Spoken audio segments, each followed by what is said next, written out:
Question and answer எழுதிட்டேன் Mataji. Okay. ஆனா இருந்தாலும் ஒரு தடவை நடத்தினீங்கன்னா நல்லாவா இருக்கும். No problem, Prabhu.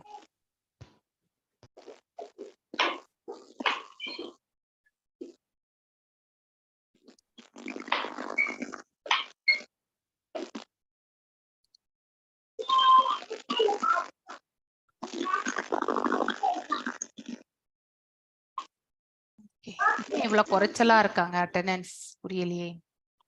காலையிலே ரிமைண்டர் போட்டோம் இல்லைங்களா? Why the attendance is less? Chaitanya பிரபுக்கு 32 பேர் இருந்தாங்க, எல்லாரும் ஓடிட்டாங்க போல இருக்கு. அதுல நம்ம L2 ஸ்டூடண்ட்ஸ் இருந்தாங்களா? அதுதான் முக்கியம். இருந்தாங்க, இருந்தாங்க. சப்ஜெக்ட் மெம்பர்ஸ் இருந்தாங்க. Okay okay.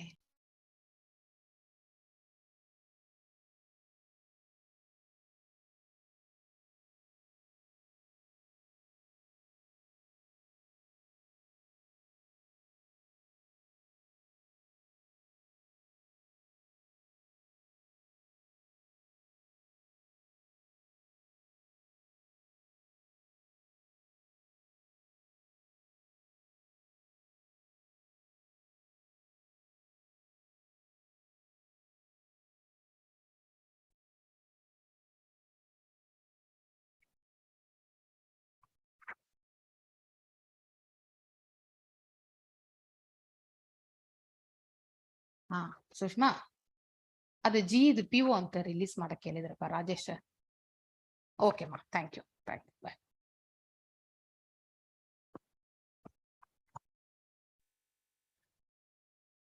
Okay, we will see 16th chapter.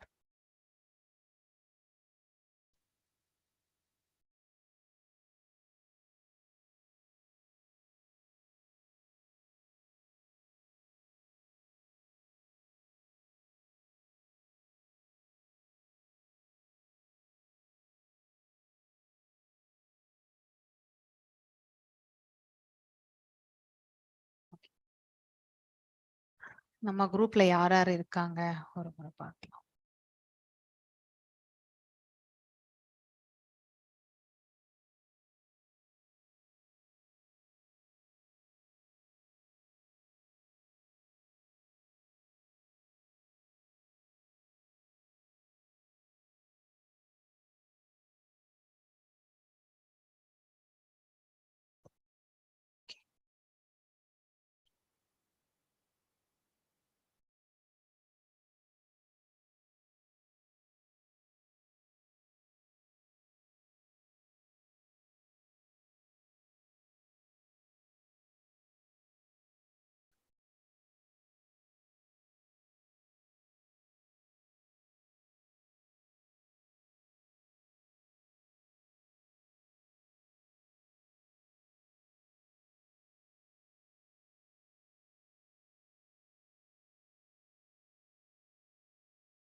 I think 6-7 பேர் தான் இருக்கும்.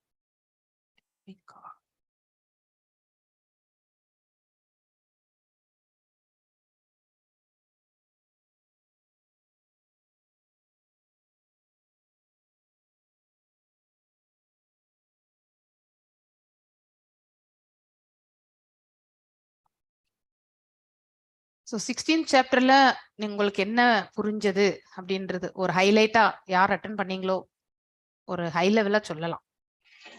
ஹரே கிருஷ்ணா மாதாஜி. ஹரே கிருஷ்ணா. ஹரே கிருஷ்ணா.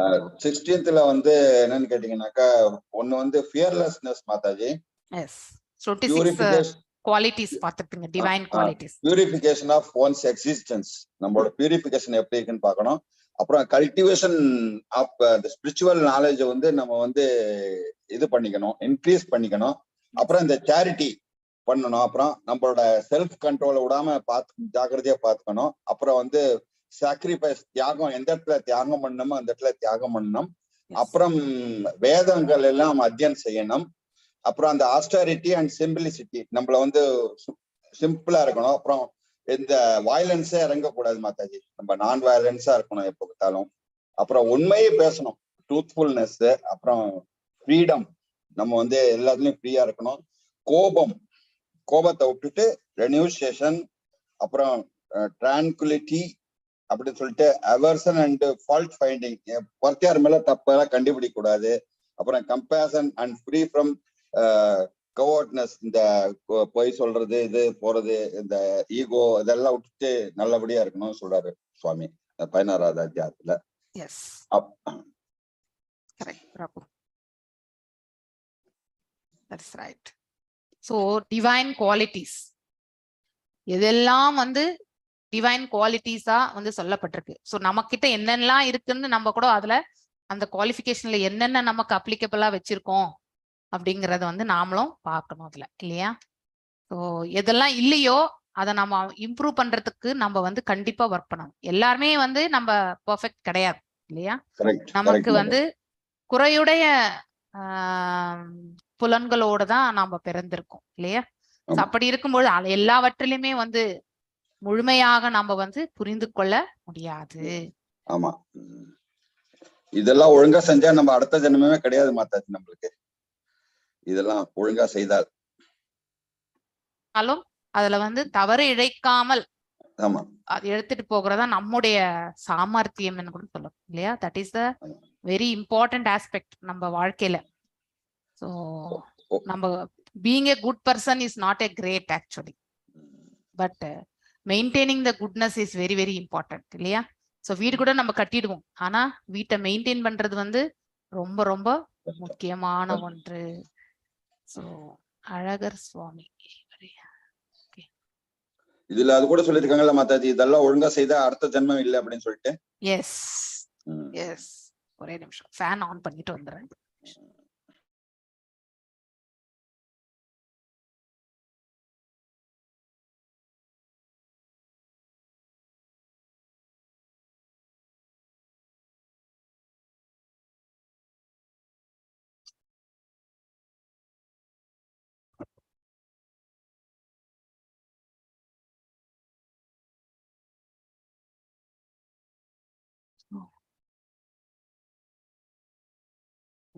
நம்ம இப்போ 16th சாப்டர் பார்க்கலாம். ஒரு ரிவ்யூ பண்ணிட்டு அதுக்கப்புறம் வேணா 17th சாப்டர் நம்ம பார்க்கலாம்.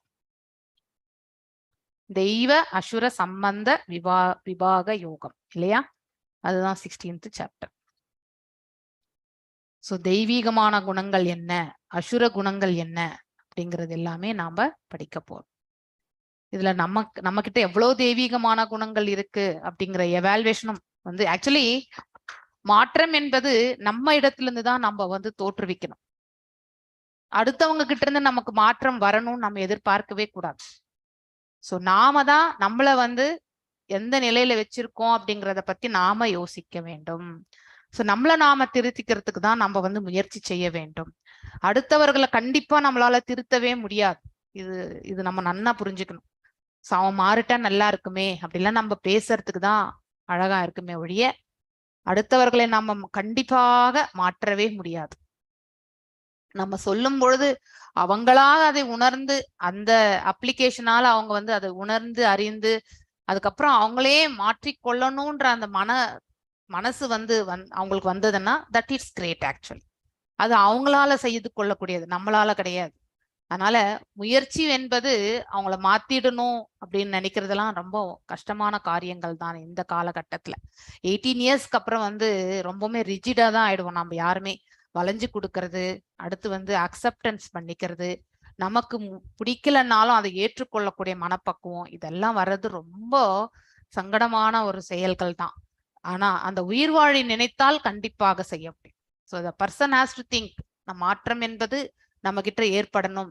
ஸோ இந்த ஒரு செயலால வந்து அடுத்தவங்களுக்கு என்ன சங்கடம் வரும் அப்படின்னு யோசித்து செய்யணும் இல்லையா? ஸோ அவ்வாறு சங்கடம் வந்த பிறகு நாம போய் அவங்க கிட்ட வந்து மன்னிப்பு கேட்பதற்கு கூட நாம வந்து தயங்கக்கூடாது. ஸோ இப்படி இந்த மாதிரி ஒரு குவாலிட்டிஸ் எல்லாம் நம்ம வளர்த்துக்கணும். அப்படிப்பட்ட ஒரு தன்மையை வந்து நம்ம வளர்த்துட்டோம்னாக்கா நமக்கு நல்ல பேரு கிடைக்கிறதுக்காக நம்ம அதை செய்ய வேண்டிய அவசியமே கிடையாது. நம்முடைய இருமையை வந்து நம்ம வந்து பாவத்தை சேர்க்காம வச்சுக்கிறோம். அதுதான் ரொம்ப முக்கியம் இல்லையா? ஏன்னா அது ஒண்ணுதான் நமக்கு ஆஸ்தி. நம்ம இருமைகள் வந்து நம்ம வந்து கிளியர் பண்ணிட்டே வந்து நம்ம பேங்க் பேலன்ஸ், அதாவது பாவம் புண்ணியம், இது ரெண்டுமே வந்து 2 பேங்க் பேலன்ஸ் வச்சிருக்கோம் நம்ம. சோ புண்ணியங்கள் எல்லாம் வேணும்னா நம்ம பகவானுக்கு சமர்ப்பிச்சு வச்சிடலாம். ஆனா பாவத்தை வந்து அதாவது பாத்தீங்கன்னாக்கா பகவான் ஏத்துக்க மாட்டார். சோ பாவ விமோசனம் மட்டும்தான் அவர் நமக்கு வழங்குவார். அதனால நம்ம வந்து பாவத்தை வந்து அதை தவிர்ப்பதற்கான மார்க்கம் என்ன அப்படிங்கிறது தான் நம்ம கண்டிப்பா பார்க்கணும் இல்லையா?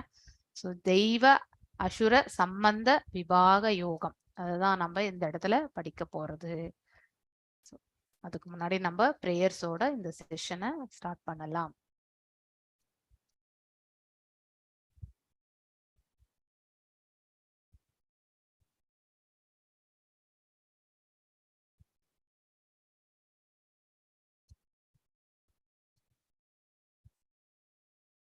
ஓகே, இந்த பிக்சரே பார்த்தாலே நமக்கு ரெண்டுத்தினுடைய காம்பினேஷன் பார்க்கலாம் இல்லையா? இந்த கீழான இயல்புகளால் செய்யப்படக்கூடியது எல்லாமே அசுர இயல்புகளாக தான் கருதப்படுகின்றது. இப்ப நம்ம காலகட்டங்கள்ல நம்ம இந்த பூலகத்துல வந்து இப்போ இந்த யுகத்துல கலியுகத்துல வந்து அசுரர்கள் கிடையாது. மனிதர்களாகிய நாம தான் அசுர குணங்களோடு அலைஞ்சின்னு இருக்கோம் நம்ம இல்லையா? சோ பொறாமை என்பதும் ஒரு அசுர குணம். அதே மாதிரி அறியாமையும் வந்து அசுர குணம் தான். எதுவரைக்கும் அஜ்ஞானத்திலே நாம உழண்டு கொண்டிருக்கின்றோமோ அது வரைக்கும் நாம வந்து பாவ செயல்களை வந்து நம்மள அறியாமலே செய்து கொண்டிருக்கின்றோம் என்று பொருள். அதனால அறியாமை என்பது எஸ்கேப் பண்ணிக்கிறதுக்காக நம்ம உபயோகப்படுத்தவே முடியாது. ஐயோ அவன் தெரியாம செஞ்சிட்டான்பா, எஸ் ஒரு முறை தெரியாமல் செய்தால் எஸ் அக்செப்டட் இல்லையா? தாயானவள் தன் பிள்ளை வந்து தெரியாமல் செய்தால் அதை வந்து திருத்துவாள். மேலும் வந்து மன்னிக்கக்கூடிய மனசு இருக்கும். எல்லாருக்கும் தாய் போன்ற மனசு இருக்குமா? கண்டிப்பா இருக்காது இல்லையா? அதனால்தான் அறியாமை என்பதை சொல்லிட்டு நாம் ஆற்றியிருக்கக்கூடிய காரியங்கள்ல வந்து நம்ம வந்து என்றைக்குமே அதுல இருந்து விலக முடியாது. ஆற்றிய காரியம் ஆற்றியதுதான். அதனால விளையக்கூடிய பலன்கள் நமக்குத்தான் வரும். சோ அதனால இறைவனுடைய ஏட்டுல நாம செய்திருக்கக்கூடிய காரியங்கள் வந்து ஒன்று பாவம் ஒன்று புண்ணியம், இந்த 2 ஏடுகளுமே வந்து அவரால் வந்து எழுதப்படுது. பரமாத்மாவாக நம்ம ஹதயத்துல உட்கார்ந்து இருக்கக்கூடியவர் இல்லையா? சோ கோபத்தினால் நம்ம என்ன ஆகிறோம்? நம்முடைய சுய நினைவை நாம இழக்கின்றோம். கோபம் வரும்பொழுது நாம் என்ன வார்த்தைகள் வந்து பேசுவோம் என்பது நமக்கே தெரியாது. சோ அதனால கோபம் என்பது நன்மையான செயல் அல்ல. மேலும் வந்து ஃபால்ஸ் பிரஸ்டீஜ், போலியான, அதாவது பெருமை, நம்ம கிட்ட எதுவுமே இல்லைன்னாலும் தம்பமா வந்து நாம வந்து வெளியில எல்லாம் இருக்கிறது போல காட்டிக்க கூடியது இல்லையா? அப்படிப்பட்ட எனக்கு இவ்வளவு இருக்கு, சோ என்கிட்ட இவ்வளவு இருக்கு, எனக்கு இத்தனை வீடு இருக்கு, எனக்கு இத்தனை கார் இருக்கு. அதாவது இப்ப கார் என்பதே ஒரு அத்தியாவசிய பொருள் ஆயிடுச்சு. முன்னாடி எல்லாம் அது வந்து ஒரு பிரஸ்டீஜா வச்சுட்டு இருந்தாங்க. இப்போ ஒரு வீட்லயும் மினிமம் ஒரு கார் இருக்கு, மேக்சிமம் 2-3 கார் வச்சிருக்கக்கூடிய நிலைமைக்கு வந்தாச்சு. அப்படிப்பட்ட நிலையில தான் நம்ம எல்லாருமே வாழ்ந்துட்டு இருக்கோம். அதனால அதை நம்ம பெருமையா சொல்லிக்கிறதுக்கு அங்க ஒண்ணுமே கிடையாது இல்லையா? அதனால இது எல்லாமே வந்து கிரீட், அதாவது பேராசை, லஸ்ட் மோகம், அதாவது காமத்தை தான். இது எல்லாமே கீழ் இயல்பு சம்பந்தப்பட்டது. பிரைடு தற்பெருமை. சோ இந்த அட்டாச்மெண்ட் ஒன்றோட, அதாவது பாத்தீங்கன்னாக்கா நமக்கு எப்ப எதிர்பார்ப்பு இருக்கோ அதனோட நாம என்ன பண்றோம்? அட்டாச்மெண்ட் நம்மள அதனோட வந்து போயிட்டு நம்ம மனசை வந்து லயித்து விடுகின்றோம் இல்லையா? சோ இவை அனைத்துமே வந்து கீழான இயல்புகளுக்கு சம்பந்தப்பட்ட சுபாவங்கள். இந்த சுபாவங்களோட நாம வந்து உழண்டு கொண்டிருக்கும் பொழுது கண்டிப்பாக நாம நம்முடைய மனித வாழ்க்கை, அதாவது நம்ம வந்து எடுத்திருக்கக்கூடிய இந்த பிறவியினுடைய நோக்கத்தையே நாம வந்து அழித்து விடுகின்றோம். சோ மனிதனாக அதாவது பிறப்பு வந்து எல்லாருக்குமே ஏற்படுகின்றது இல்லையா? எத்தனையோ பிறவிகள் நாம் எடுத்திருக்கோம். இந்த 84 லட்சம் விதமான பிறவிகள்ல நாம வந்து மனித பிறவியும் ஒன்று இல்லையா? இந்த மனித பிறவிதான் ஒருவருடைய வாழ்க்கையில வந்து நன்னிலை அடைவதற்கான மார்க்கத்தை ஏற்படுத்தி கொடுக்கிறது. இந்த ஆத்மா இந்த மனித உடலில் தங்கும் பொழுதுதான் மோட்சத்திற்கான மார்க்கமும் சதா சர்வ காலம் பகவானின் திருத்தொண்டு புரிவதற்கான அந்த வாய்ப்பையும் வந்து நல்குகின்றது. சோ எப்போ நாம் இந்த உண்மையை உணராமல் இல்லையா இந்த உலகளாவிய இந்த உலகாயுதமான செயல்களில் நாம வந்து ஈடுபட்டு கொண்டு இல்லையா அந்த செயல்களினால் வரக்கூடிய லாபங்களை கணக்கிலிட்டு கொண்டு நாம் அதனால் வந்து செய்யக்கூடிய செயல்கள் வந்து தர்மமாகவோ இல்லை அதர்மமாகவோ நாம் ஆற்றும் பொழுது வெறுமனே இலக்கு என்ன? லாபம் இல்லையா? பௌதீக லாபம். அந்த பௌதீக லாபத்தை கணக்கில் எடுத்துக்கொண்டு நம்முடைய செயல்களை நாம் மாற்றும் பொழுது கண்டிப்பாக நாம இந்த பிறவியில வந்து அதாவது மீண்டும் ஒரு பிறவி ஏற்பதற்கான மார்க்கத்தை தான் நாம வந்து ஏற்படுத்தி கொடுக்கிறோம். அதனால இந்த கிடைத்தற்கரிய இந்த மனித பிறவியை வந்து நாம நன்னா உபயோகப்படுத்தி கொள்ளணும். ரொம்ப ரொம்ப முக்கியமானது அது ஆக்சுவலி இல்லையா? சோ இந்த கீழான இயல்புகள், அதாவது ஒன்றோடு இருக்கக்கூடிய அட்டாச்மெண்ட், அதாவது பாத்தீங்கன்னாக்கா ஈடுபாடு, இந்த ஈடுபாடு, பெருமை, அதுக்கப்புறம் வந்து போலி கௌரவம், கோபம், அறியாமை, பொறாமையில வந்து பாத்தீங்கன்னாக்கா அதுவே உச்சகட்டமான என்வின்னா நார்மலான பொறாமை, ஜெலஸ் வேற. என்வி வந்து ரொம்ப மோசமானது ஆக்சுவலி. சோ ஜெலஸ்னா எஸ் என்கிட்ட இல்ல உன்கிட்ட இருக்கு, அது சிம்பிள். சோ இப்ப இல்லைன்னாலும் உங்ககிட்ட இருக்கிறதுனால நான் எதுவும் தொந்தரவு கொடுக்க போறது கிடையாது. ஐயோ என்கிட்ட இல்லையே அப்படின்னு ஒரு கம்பேரிசன் மட்டும்தான் வச்சிருப்பேன் நான். அதுதான் அது சிறிய அளவு. ஆனா அதே என்விஎஸ்னாக்கா நம்ம வந்து என்கிட்ட மட்டும்தான் எல்லாம் இருக்கணும், உன்கிட்ட வந்து எதுவுமே இருக்கக்கூடாது. அப்படிப்பட்ட ஒரு குணாதிசயம் அது வந்து அந்த மனிதனாகப்பட்டவன் இப்படிப்பட்ட ஒரு குணாதிசயத்தை அவன் ஏற்றிருந்தால் அவன் வாழ்க்கைக்கு அவனே வந்து அழிவை வந்து ஏற்படுத்தி கொள்கின்றான் என்று அர்த்தம். ஏனென்றால் இதனால மனசும் வந்து உளைச்சல் இல்லையா?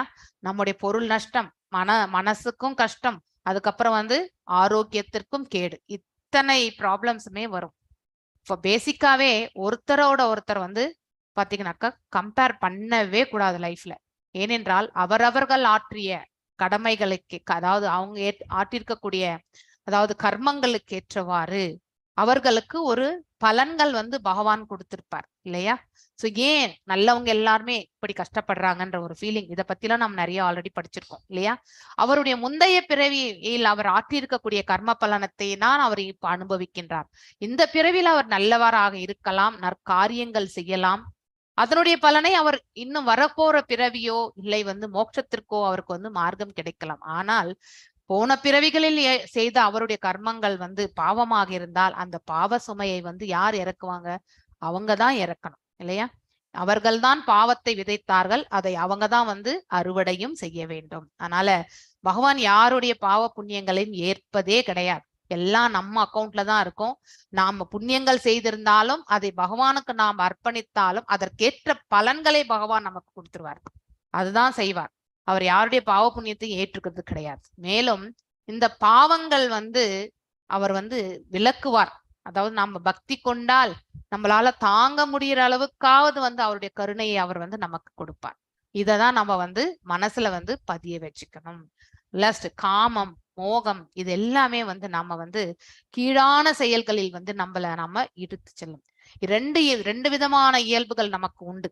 அதாவது ஒன்று கீழான இயல்பும் உண்டு, அதனால்தான் நம்ம ததாசக்தியில இருக்கிறது. மேலான இயல்பும் நமக்கு உண்டு. மேலான இயல்பு வந்து நம்ம வந்து ஒரு ஆன்மீக குருவை அதாவது அணுகுதல், அவரை குருவாக ஏற்றுக்கொள்ளுதல் இல்லையா?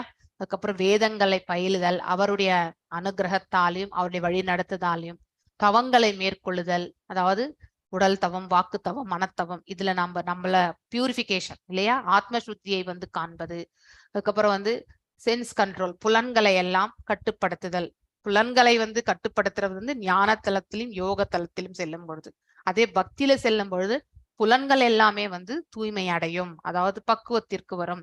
பக்தி ஒன்று செய்தாலே போரும்.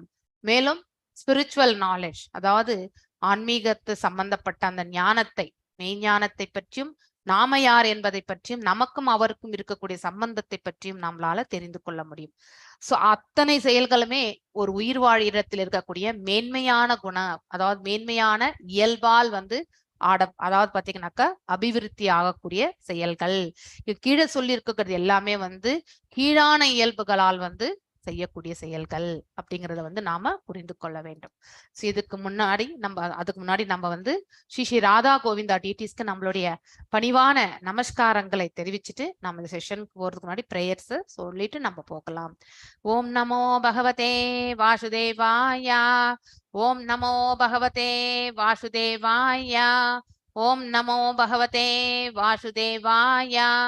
ஓம் அஜ்ஞானதிமிராந்தஸ்ய ஞானாஞ்சனய ஷலாக்கய சக்ஷுருன்மிலிதம் येन तस्मै श्रीगुरवे नमः. श्रीचैतन्यमनोभीष्टं स्थापितं येन भूतले स्वयं रूपा गदामाह्यं तदा स्वापदाण्डिकम्. हे कृष्णा करुण सिन्धु दीनबन्धो जगत्पते गोपेशा गोपिका कान्त राधकान्त नमस्तुते. तप्त काञ्चन गौरांगी राधे वृन्दावनेश्वरी ऋषभानुसुते देवी प्रणमामि हरिप्रिये. वाञ्छकल्पदारूप्यस्य कृपसिन्धुभ्य एव च पतितनां पावनेभ्यो वैष्णवेभ्यो नमो नमः. जय श्री कृष्ण चैतन्य प्रभु नित्यानंद श्री अद्वैत गदाधर श्रीवासदि गौर भक्त वृंद. हरे कृष्णा कृष्ण कृष्ण हरे हरे, हरे राम राम राम हरे हरे. எல்லாருக்கும் வணக்கங்கள். நாம் இன்னைக்கு படிக்க போறது வந்து தெய்வ அசுர சம்பந்த விபாக யோகம். தெய்வீகமான குணங்கள் என்ன, அசுர குணங்கள் என்ன என்பது. அதுக்கு முன்னாடி இந்த 15வது அத்தியாயத்துல ஒரு அதாவது ரீகலெக்ஷன், அதாவது பாத்தீங்கன்னா ஒரு சம்மரி. சோ வேதங்கள் பற்றி நாம் தெரிஞ்சுக்கணும். இந்த அதாவது ஆலமரத்துக்கும் நம்முடைய மனித வாழ்க்கைக்கும் இருக்கக்கூடிய சம்பந்தங்கள், இந்த உயிர் வாழிகளுக்கு இருக்கக்கூடிய சம்பந்தம், அதை பத்தி நாம தெரிஞ்சுக்கணும். நம்ம உலகம் என்ன, அதாவது இந்த பௌதிக உலகத்தை பற்றியும் ஆன்மீக உலகத்தை பற்றியும் நாம வந்து தெரிந்து கொண்டோம். மேலும் வந்து நம்ம பகவானுடைய நிலை என்ன இல்லையா, வாட் இஸ் இஸ் பொசிஷன் அப்படிங்கிறதையும் நாம எல்லாம் அவரிலிருந்து தோன்றிய பின்ன பகுதிகள் அப்படிங்கிறதையும் படிச்சோம். நாம 3 ஸ்லோகம் படிச்சோம் நம்ம அதுல வந்து இல்லையா. சோ இந்த வேதங்களால் வந்து அறியப்பட வேண்டியவர் வந்து எல்லாம் வல்ல இறைவன் அப்படிங்கிறதையும் வந்து வேதங்களுடைய நோக்கம் என்ன என்பதை நாம புரிந்து கொள்ள வேண்டும் இல்லையா. எல்லாம் வல்ல இறைவனுக்கு பக்தி தொண்டு புரிவதுதான் ஒன்றுதான் வேதங்கள் நமக்கு சொல்லி இருக்கிறது. ஆனால் அதை நாம் என்ன செய்கின்றோம், பலன் கருதும் செயல்களுக்காக நாம உபயோகப்படுத்துகின்றோம். அவ்வாறு நாம பலன் கருதக்கூடிய செயல்களை நாம வந்து அதற்காக வேதங்களை நாம் உபயோகப்படுத்தும் போது கண்டிப்பாக பலன்கள் உண்டு. ஆனால் அவ்வாறு பலன்களை எதிர்பார்த்து நாம் செயல்படுவதால் அந்த கர்ம பந்தனத்திற்கு நாம வந்து ஆட்கொள்ளப்படுகின்றோம். அதனால்தான் மீண்டும் மீண்டும் பிறவி எடுக்கக்கூடிய ஒரு நிலைக்கு நாம தள்ளப்படுகின்றோம். அதனால்தான் நாம வந்து பற்றின்மை எனக்கூடிய அந்த ஆயுதத்தால வேரோட இந்த ஆசைகளை எல்லாமே வந்து நாம வெட்டி சாய்க்க வேண்டும். அப்படின்னா பற்றின்மை என்றால் நாம் ஆற்றக்கூடிய கர்மங்களில் அதனுடைய வெளிப்பாடாக வரக்கூடிய அந்த கர்ம பலன்களை வந்து நாம வந்து எதிர்பார்க்காமல் கர்ம பலன் எதுவாக இருந்தாலும் அதை ஏற்றுக்கொள்ளக்கூடிய அதாவது மனப்பக்குவத்தை வளர்த்து கொண்டு நாம வந்து முன்னேறி செல்ல வேண்டும். அப்படிப்பட்ட ஒரு மனிதன் வந்து வாழ்க்கையில் பக்குவ நிலை அடைந்து இந்த உலகத்தில் வாழும் பொழுதே வந்து அதாவது அவன் வந்து ஒரு விடுதலை அடைந்த ஆத்மாவாக வாழக்கூடிய தகுதியை பெறுகின்றான். அவன் இந்த உலகத்தை விட்டு நீங்கின பிறகு எல்லாம் வல்ல இறைவன் எங்கே சென்றால் மீண்டும் இந்த பிரபஞ்சத்திற்கு திரும்பி வரமாட்டோமோ அந்த இடத்தை நாடி அவன் செல்வதற்கான வாய்ப்பும் அவனுக்கு வழங்கப்படுகின்றது. சோ இதுதான் நாம முந்தைய அத்தியாயத்துல நாம படிச்சது. சோ இந்த அத்தியாயத்துல வந்து முதல் 6 ஸ்லோகங்கள் வந்து டிரான்சிடென்டல் அண்ட் டிமானிக் குவாலிட்டிஸ், அதாவது இயல்புகள். டிரான்சிடென்டல்னா தெய்வீகமான மற்றும் டிமானிக் அசுர இயல்புகளை பற்றி படிக்கிறோம். மேலும் 7லிருந்து 20வது ஸ்லோகம் வந்து அசுர இயல்புகளுடைய இயற்கை பற்றி, சோ அதனுடைய நேச்சர் எப்படி, அசுர இயல்புகளுடையவர்களுடைய சுபாவம், அதை பத்தி எல்லாம் நாம படிக்க போறோம். சோ மேலும் 21லிருந்து 24 வந்து escaping to supreme destination. So இதுல இருந்து நாம இந்த அசுர இயல்பிலிருந்து நம்ம வெளியே வந்து எவ்வாறு நாம அந்த உயர்வான நிலைக்கு வந்து நாம செல்ல முடியும் என்பதை பற்றியும் நாம படிக்க போகின்றோம். ஸோ சாப்டர் சினாப்சிஸ்னா சம்மரி கொடுக்குறாங்க.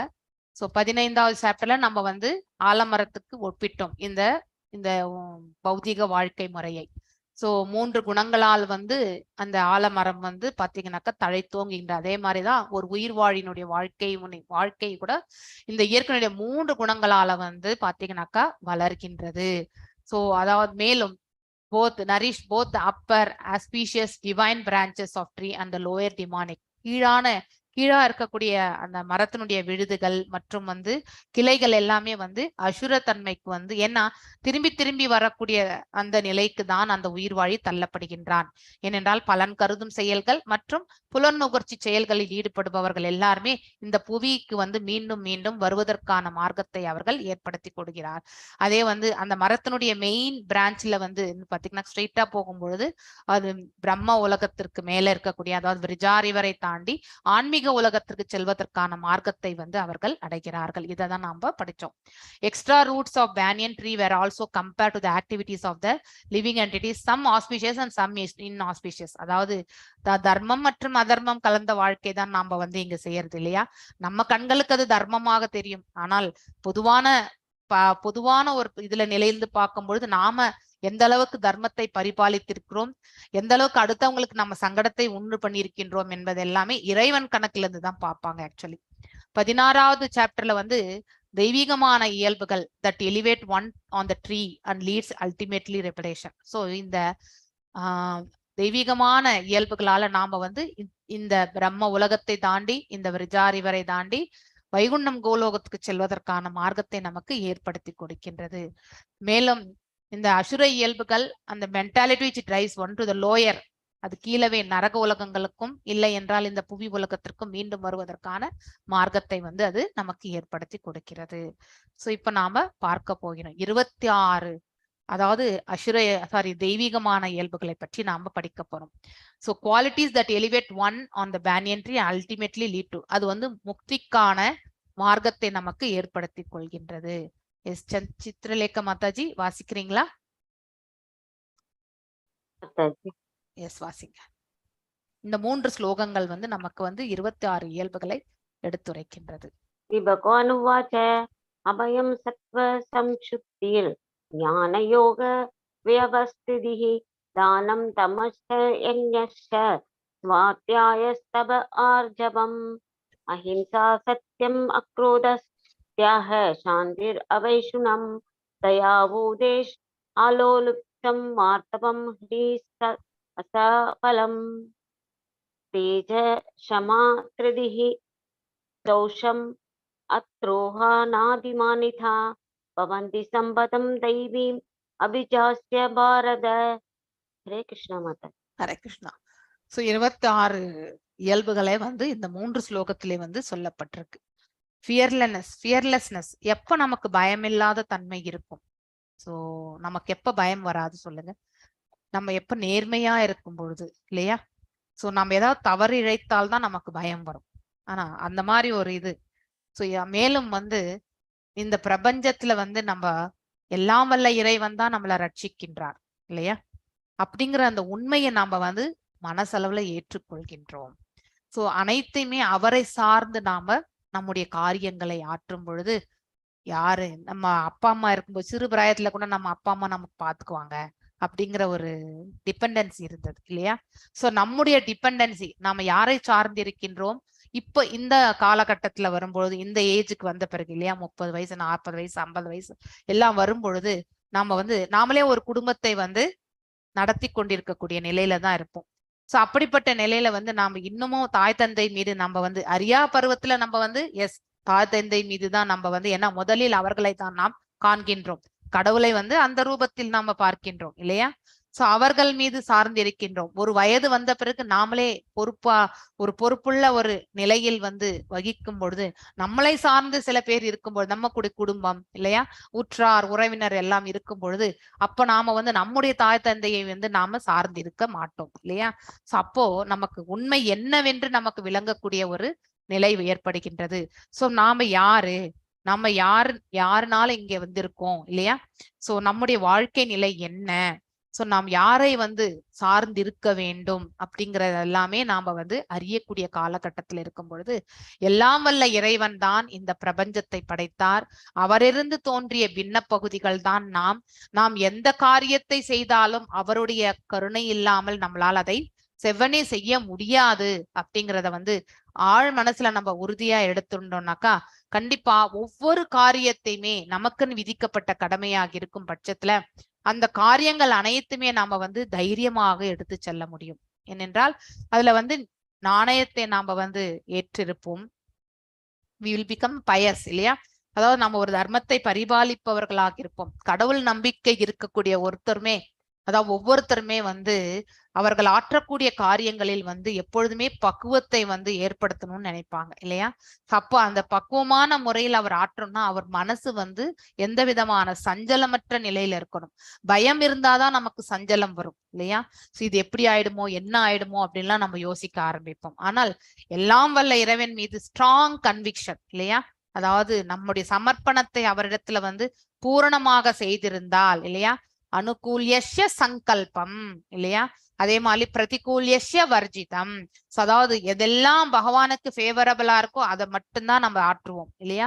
அன்ஃபேவரபிள் திங்ஸ் எல்லாம் நம்ம செய்யறது கிடையாது. அவர் தான் நம்மளை ரட்சிப்பார் என்பதை நமக்கு, அவரை தவிர இந்த பிரபஞ்சத்தில் நமக்கு ரட்சிப்பவர் யாரும் இல்லை இல்லையா? சோ இறுதியாக நம்ம வெறும் ரொம்பவுமே கிரிட்டிக்கலான ஒரு சூழ்நிலையில ஒருத்தருக்கு ஆபரேஷன் நடக்குது, அவர் பிழைப்பாரான்னு தெரியாது. அப்ப டாக்டர் கூட யாரை நம்புறாரு? எல்லாம் வல்ல இறைவனை தான் நம்புறார்.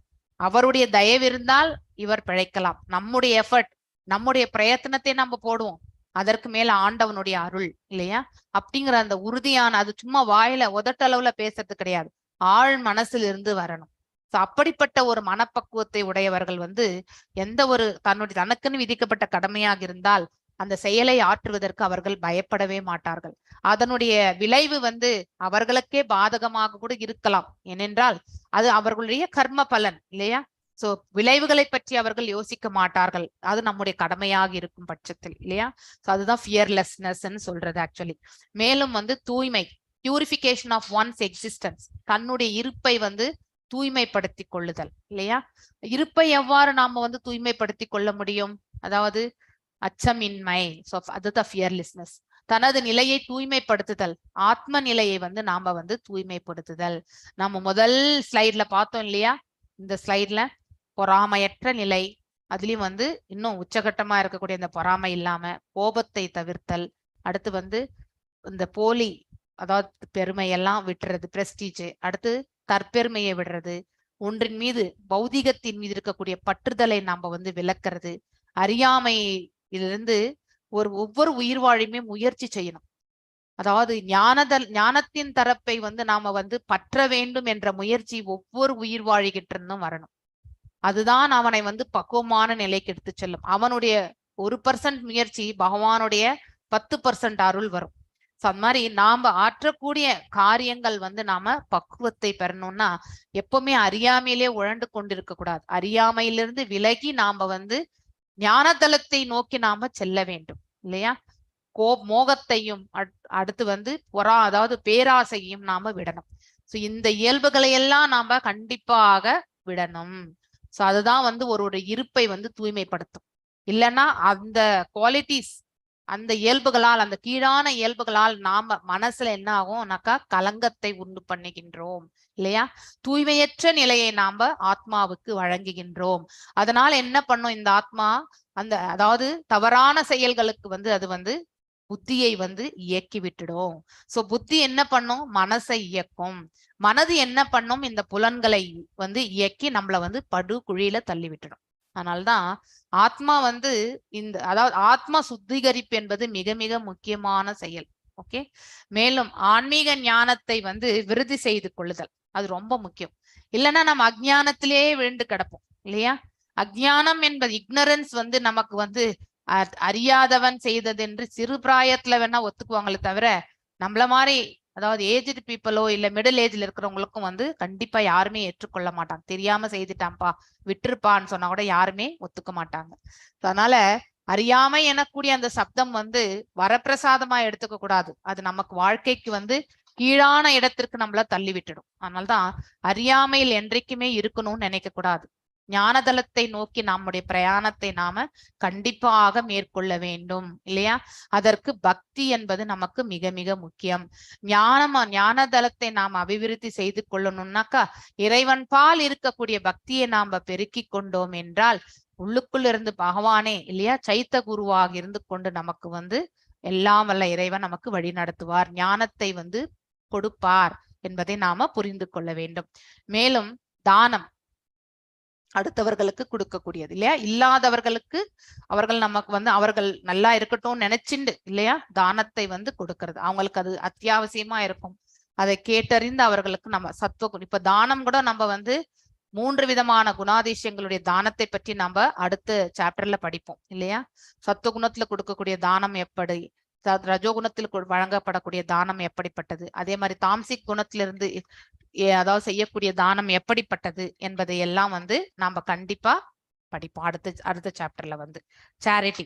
சேரிட்டி வந்து நம்ம கிரகஸ்தர்களுக்கு தான் வந்து, சன்னியாசி வந்து அவரே வாங்கறது தான் இல்லையா? சன்னியாசி கொடுக்க முடியாது, கிரகஸ்தர்கள் தான் கொடுக்க முடியும் இல்லையா? சோ கிரகஸ்தாஸ் ஒன்லி கேன் கிவ் தானம். அதனால சுய கட்டுப்பாடு, செல்ஃப் கண்ட்ரோல் இல்லையா?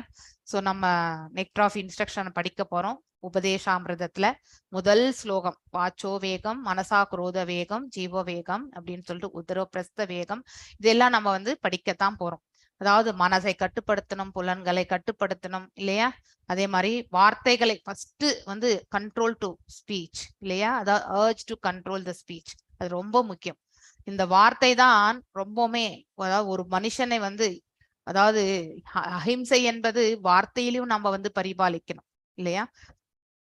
இந்த வார்த்தைகளை நம்ம கட்டுப்படுத்தினாலே வேற எல்லாம் கூட மெஜாரிட்டியா கட்டுப்படுத்த முடியும். சோ ரொம்ப ரொம்ப செல்ஃப் கண்ட்ரோல் வந்து நம்ம அதாவது இந்த உடல் உபாதைகள் இல்லையா? அதாவது நம்ம வந்து மனசை கட்டுப்படுத்தணும், அடுத்து வந்து புத்தியையும் கட்டுப்படுத்தணும், அடுத்து வந்து நம்ம பேசக்கூடிய பேச்சையும் கட்டுப்படுத்தணும். அதே மாதிரி நம்ம வந்து urge to control the sex life, அதை கூட நம்ம வந்து பக்குவமான இதுலதான் நம்ம எடுத்துட்டு போகணும் இல்லையா? இல்லைன்னா இந்த பௌதிக இதுல வந்து நாம நிறையவே ஆட்கொண்டு விடுவோம். அதனால இவ்வளவுதான் கோட்டானா இப்படிதான் இருக்கணும், அதுதான் ரொம்ப சாஸ்திர விதிகள் பிரகாரம் நாம நடந்து கொள்வதற்கு நாம முயற்சி செய்ய வேண்டும். சோ சுய கட்டுப்பாடு என்பது இந்த உடல்ல இருக்கக்கூடிய அந்த புலன்களுக்கு சம்பந்தப்பட்டது இல்லையா? அதை நாம வந்து பக்குவமான முறையில் நாம இட்டு செல்ல வேண்டும். அடுத்து வந்து யாகம் செய்தல், அதாவது பாத்தீங்கன்னாக்கா சாக்ரிஃபைஸ் இல்லையா? யஜ்ஞங்கள்ல வந்து நாம வந்து சமர்ப்பிக்கிறோம் இல்லையா? எத்தனையோ இதை வந்து நம்ம அந்த யக்ஞத்துல போடுறோம். அவிர்வாகமா இருக்கக்கூடியது எல்லாமே அந்த யக்னேஸ்வரனுக்கு தான் போய் சேருகின்றது இல்லையா? சோ அந்த யாகம் செய்தல். சோ இவ்வாறு யாகம் செய்வதால் நாம என்ன ஆகிறோம், அதாவது நம்ம வந்து பக்குவ நிலைக்கு வருகின்றோம். தூய்மை, நம்முடைய இருப்பு வந்து தூய்மை அடைகின்றது. வேதங்களை கற்றல், வேதங்களை முறையாக கற்க வேண்டும். ஸோ அதாவது அதை வாசிக்கிறதும் சரி, அதனுடைய விளக்கத்தை தெரிஞ்சுக்கிறதும் சரி, அதை வந்து நாம பக்குவமான முறையில் வந்து முறையாக ஆற்ற வேண்டும். உள்ளதை உள்ளபடி தெரிஞ்சுக்கிறதுக்கு நாம முயற்சி பண்ண வேண்டும். நம்மளுடைய கற்பனையால வந்து சில கருத்துக்கள், சில இடங்கள் அகம் என்ற சொல்ல ஃபார் எக்ஸாம்பிள் வந்து யாரை குறிக்கின்றது என்பதை நாம புரிந்து கொண்டு சொல்ல வேண்டும். சில இடங்களில் பகவானையே குறிக்கும், சில இடங்கள்ல வந்து நம்மள குறிக்கும். அதனால அப்ளிகேஷன் எப்படி அதுல வந்து போடணும்ன்றது வந்து அதை புரிந்து கொண்டு நாம செயல்படணும். தவங்கள், 3 விதமான தவங்களை பற்றி நாம் ஆஸ்டாரிட்டிஸ் நம்ம படிக்கத்தான் போறோம் இல்லையா?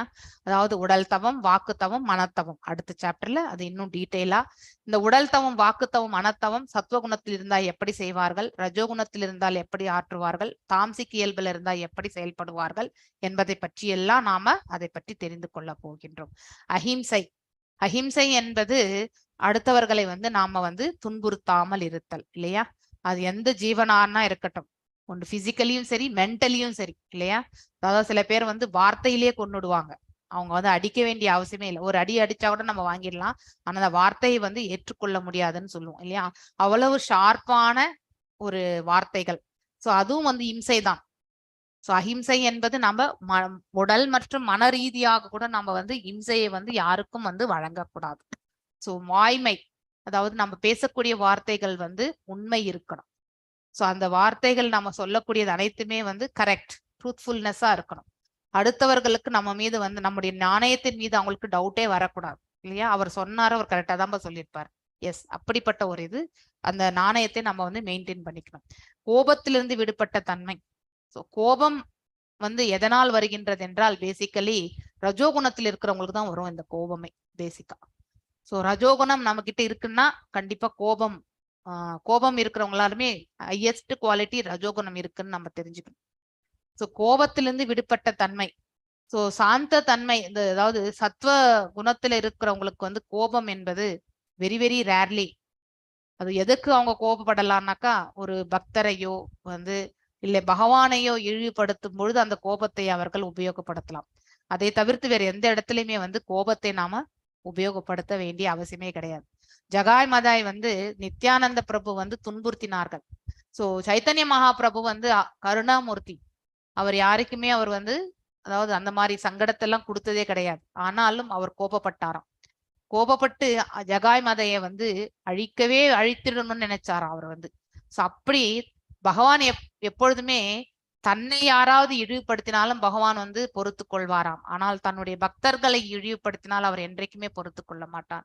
அதே நிலைதான் சைத்தன்ய மகாபிரபுவும் வந்து ஏற்றார். சோ கோபமே வராத அவருக்கு வந்து கோபம் வந்தது என்றும் சொல்லப்படுது. அவங்கள வதைச்சிடணும்னு நினைக்கிறார். சோ அந்த மாதிரி கோபம் என்பது இந்த மாதிரியான விஷயங்களுக்கு தான் நமக்கு கோபம் வர வேண்டும். சோ விடுபட்ட துறவு, ரெனன்சியேஷன், துரத்தல் அப்படின்னா எதை துறக்கிறது? இந்த பௌதிக வாழ்க்கையில் நாம் ஆற்ற வேண்டிய கடமைகள் செய்யணும். ஆனா அந்த கடமைகளால் வரக்கூடிய பலன்களை எல்லாம் நாம வந்து துறக்கணும். அப்படின்னா அந்த பலன்களை எதிர்பார்த்து நாம செயல்படக்கூடாது. அதுதான் மிகவும் சாந்தி. அதாவது பாத்தீங்கன்னாக்கா சாந்தமாக இருத்தல், அமைதி. குற்றம் காண்பதில் விருப்பமின்மை. இது ஹையஸ்ட். அதாவது இந்த 26 பண்புகளிலே இந்த ஃபால்ட் ஃபைண்டிங், அதாவது எஸ் எல்லாரும் தவறு இழைக்கின்றோம், நானும் தவறு இழைக்கின்றேன், நீங்களும் தவறு இழைக்கின்றோம் இல்லையா? தவறு இழைக்காதவர்கள் யாரும் இந்த பிரபஞ்சத்தில் கிடையாது. ஆனால் நம்மளே அனலைஸ் பண்ணணும். நாம எந்த இடத்துல தவறு இழைத்தோம் அப்படிங்கறது வந்து ஃபர்ஸ்ட் அடுத்தவர்களுடைய குற்றத்தை நாம சுட்டி காட்டுவதற்கு முன்னாடி நாம் என்ன செய்ததால் அந்த விளைவு ஏற்பட்டது, நம்முடைய ஆக்ஷன்ஸ் என்ன அப்படிங்கிறத பத்தி நாம யோசிக்க ஆரம்பிக்கணும் இல்லையா? அப்ப நம்முடைய தவறுகளும் நமக்கு வந்து தெரிய வரும். சோ நான் இப்படி செய்ததால் அவர் அப்படி செய்தார் அப்படிங்கிறதையும் நம்மளால புரிந்து கொள்ள முடியும். சோ நம்மள நாம திருத்தி கொண்டாலே அடுத்தவர்களும் தானாக திருந்தி விடுவார்கள். ஏன்னா நம்முடைய நோக்கம், நம்ம விஷன், நம்ம எவ்வாறு அவர்களை நோக்குகின்றோம் என்பது மிக மிக முக்கியம். ஒரு குற்றவாளியை வந்து ஒரு நார்மலான மனிதராக நோக்கும் பொழுது நம்ம வந்து அனலைஸ் பண்ண முடியும். ஒரு குற்றவாளியா மட்டும்தான் அவர் குற்றவாளியான்றதை வந்து ப்ரூவ் பண்றதுக்கு முன்னாடி நாம வந்து அந்த ஆங்கிள்லயே நம்ம வந்து பார்த்துன்றதுன்னு வச்சுக்கோங்க, உண்மையை நம்மளால கண்டுபிடிக்க முடியாது. ஏன்னா அவர் குற்றவாளியான்றதை நம்ம இன்னும் ஜட்ஜ்மெண்ட் வரவே இல்லை இல்லையா? அது மாதிரிதான் குற்றம் காண்பதில் விருப்பமின்மை, ஃபால்ட் ஃபைண்டிங். அடுத்தவர்களிடத்தில் இருக்கக்கூடிய தவறுகளை நாம வந்து சுட்டி காட்டக்கூடாது.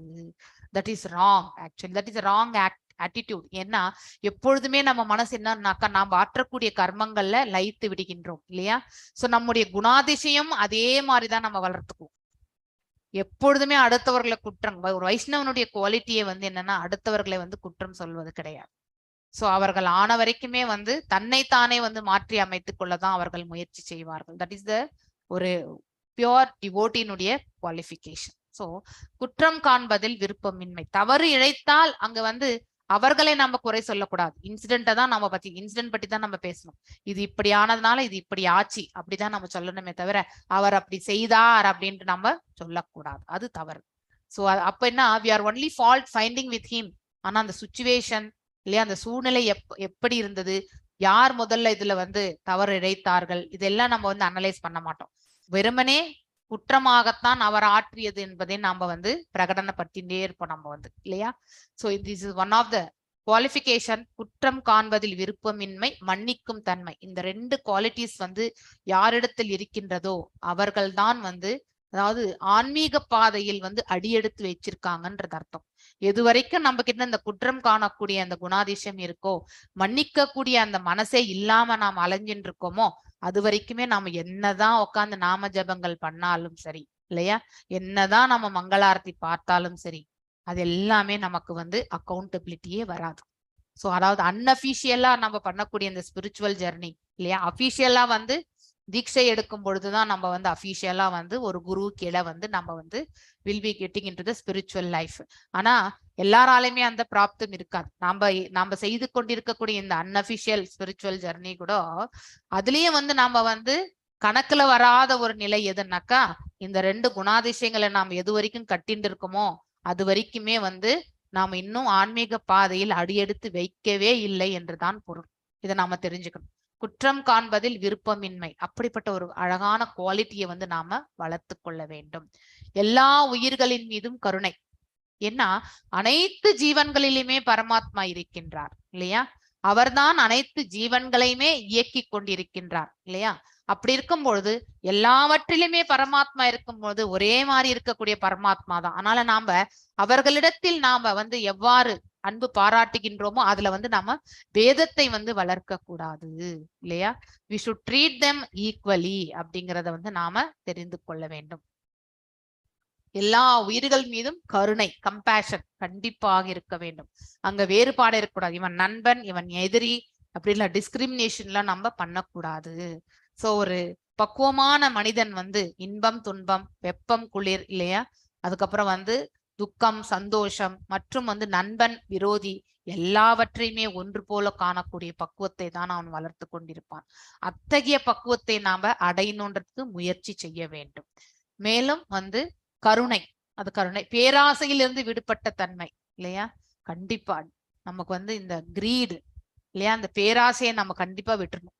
எல்லா பௌதிக ஆசைகளும் நாம எவ்வளவு ஏற்றுக்கொண்டிருந்தாலும் அதையெல்லாம் நம்மளால நடைமுறைப்படுத்தவில்லைனாக்கா அது மனசுல பதிஞ்சு அப்படியே இருக்கும். நம்ம உயிர் விட்ட பிறகு அதையெல்லாம் செய்யறதுக்காக இன்னொரு பிறவி வரணும். நம்ம பெண்டிங் என்னென்ன ஆசைகள் வச்சுட்டு இருந்தோமோ, மேலும் நம்முடைய பாவ கர்மங்கள் என்ன இருந்ததோ அதற்கேற்றவாறு ஒரு பிறவி நமக்கு கிடைத்துவிடும்.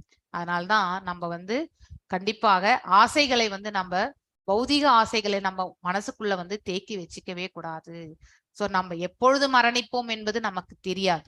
ஆனா அந்த மரணம் ஏற்படும் பொழுது கூட நம்ம இந்த ஆசைகளை தேக்கி வச்சுட்டு இருந்தா அடுத்த பிறவி கண்டிப்பாக அதன் அடிப்படையில் தான் நமக்கு பிறவியே ஏற்படும். அதனால்தான் பேராசையை நாம கண்டிப்பாக தவிர்க்கணும். பேராசை கொண்டவன் என்றுமே அழிவை நோக்கிதான் செல்வான். அவனுடைய இறுதியும் அவ்வாறே அமைய பெறும்.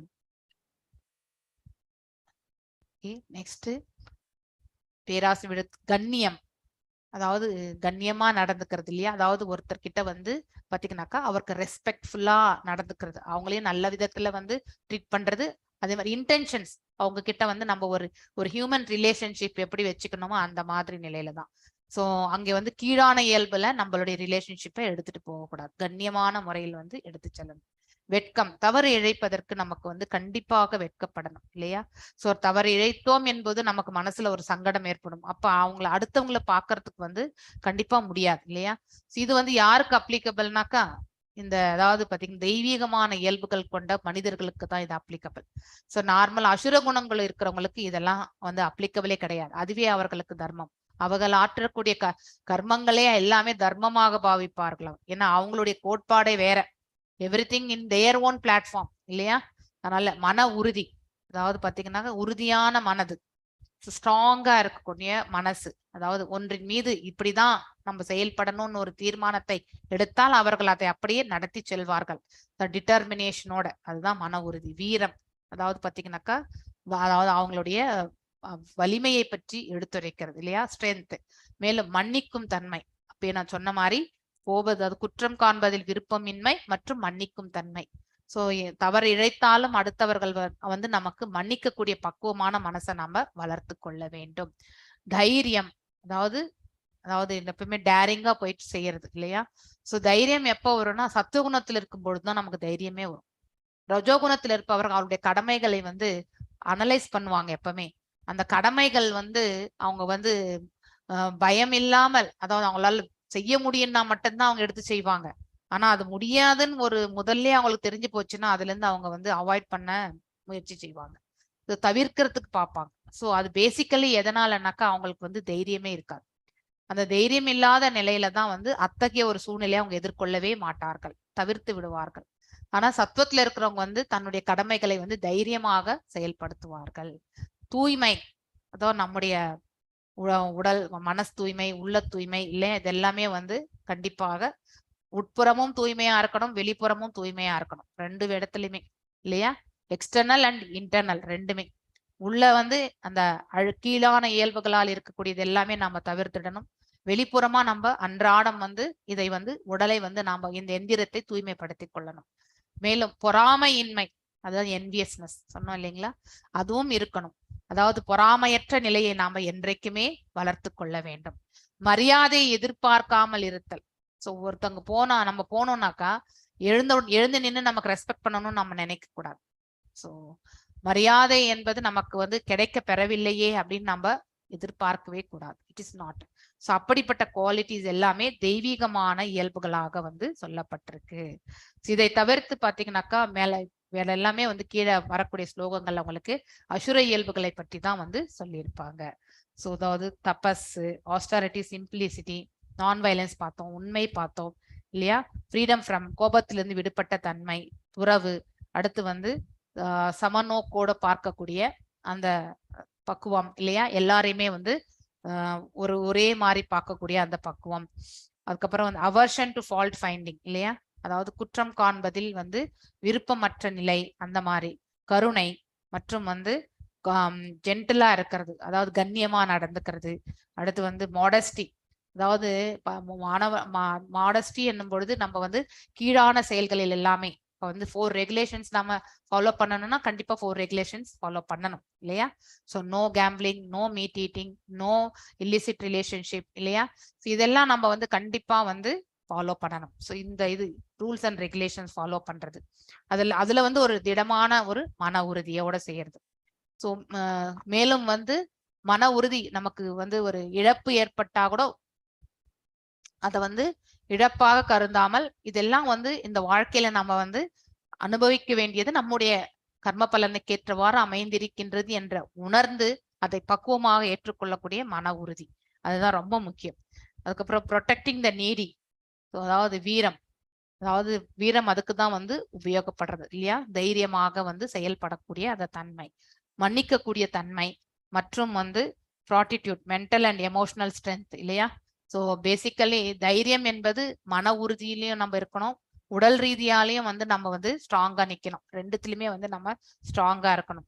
தூய்மை வந்து உடலும் உள்ளமும் இரண்டுமே வந்து தூய்மையாக இருக்கணும். ஃப்ரீ ஃப்ரம் த என்வினஸ், அதாவது மற்றும் from the passion for honour, respecting others இல்லையா, மரியாதையை எதிர்பார்க்காமல் இருத்தல். இவை அனைத்துமே 26மே வந்து நமக்கு வந்து அதாவது தெய்வீக குணங்களாக சொல்லப்பட்டிருக்கின்றது. ஸோ இப்போ வந்து எந்தெந்த வர்ணங்கள் அல்லது ஆசிரமங்களுக்கு இதெல்லாம் பொருந்தும் அப்படிங்கிறதையும் பார்க்க போறோம்.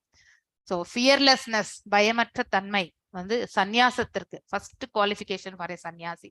ஏனென்றால் அவர் அனைத்து அதாவது இந்த உலகத்துல இருக்கக்கூடிய வேர்ல்ட்லி ஆக்டிவிட்டிஸ் இல்லையா, இந்த பௌதிக செயல்களிலிருந்து அவர் வந்து பௌதிக செயல்களை எல்லாம் துறந்திருப்பார்.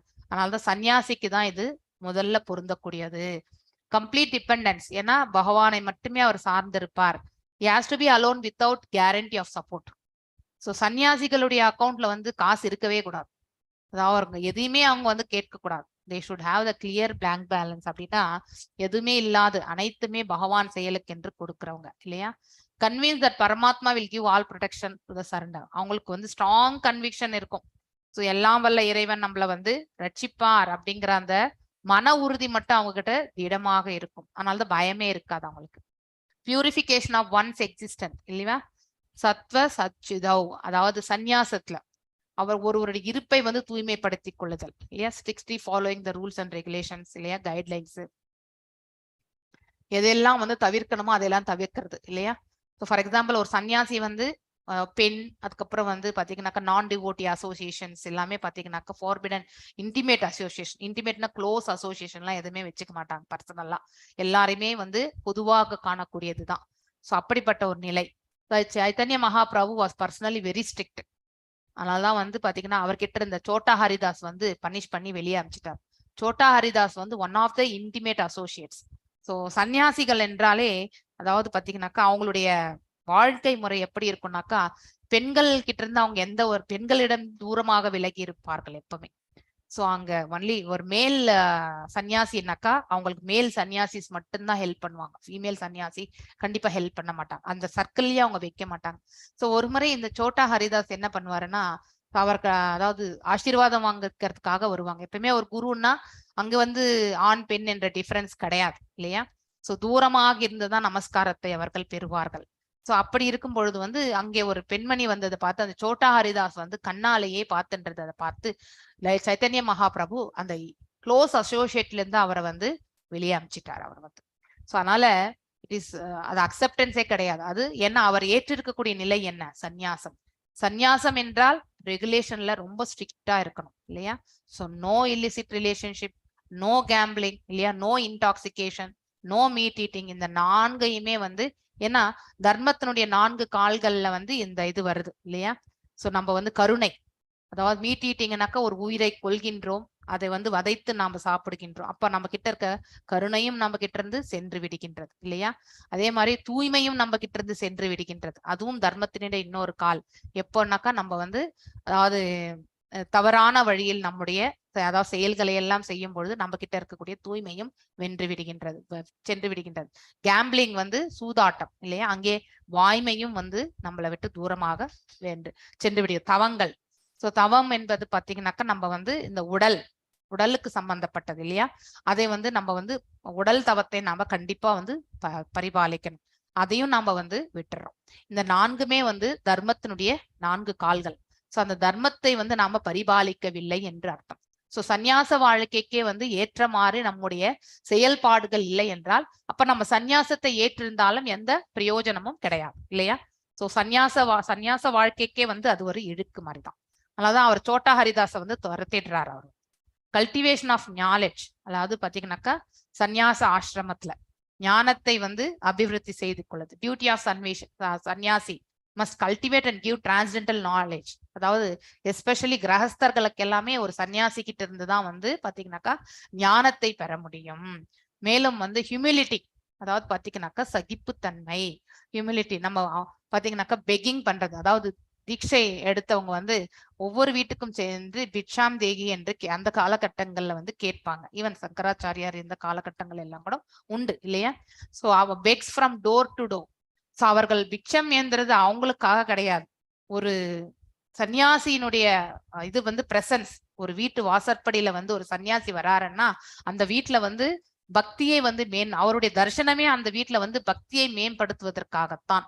அதற்காக தான் அவங்க வந்து டோர் டு டோர் வந்து சென்று நின்று சும்மா நிற்க முடியாதுல்ல, அதனால்தான் அவங்க வந்து பிக்சையை வந்து பெறுகிறார்கள். ஸோ இதை நம்ம தெரிஞ்சுக்கணும்.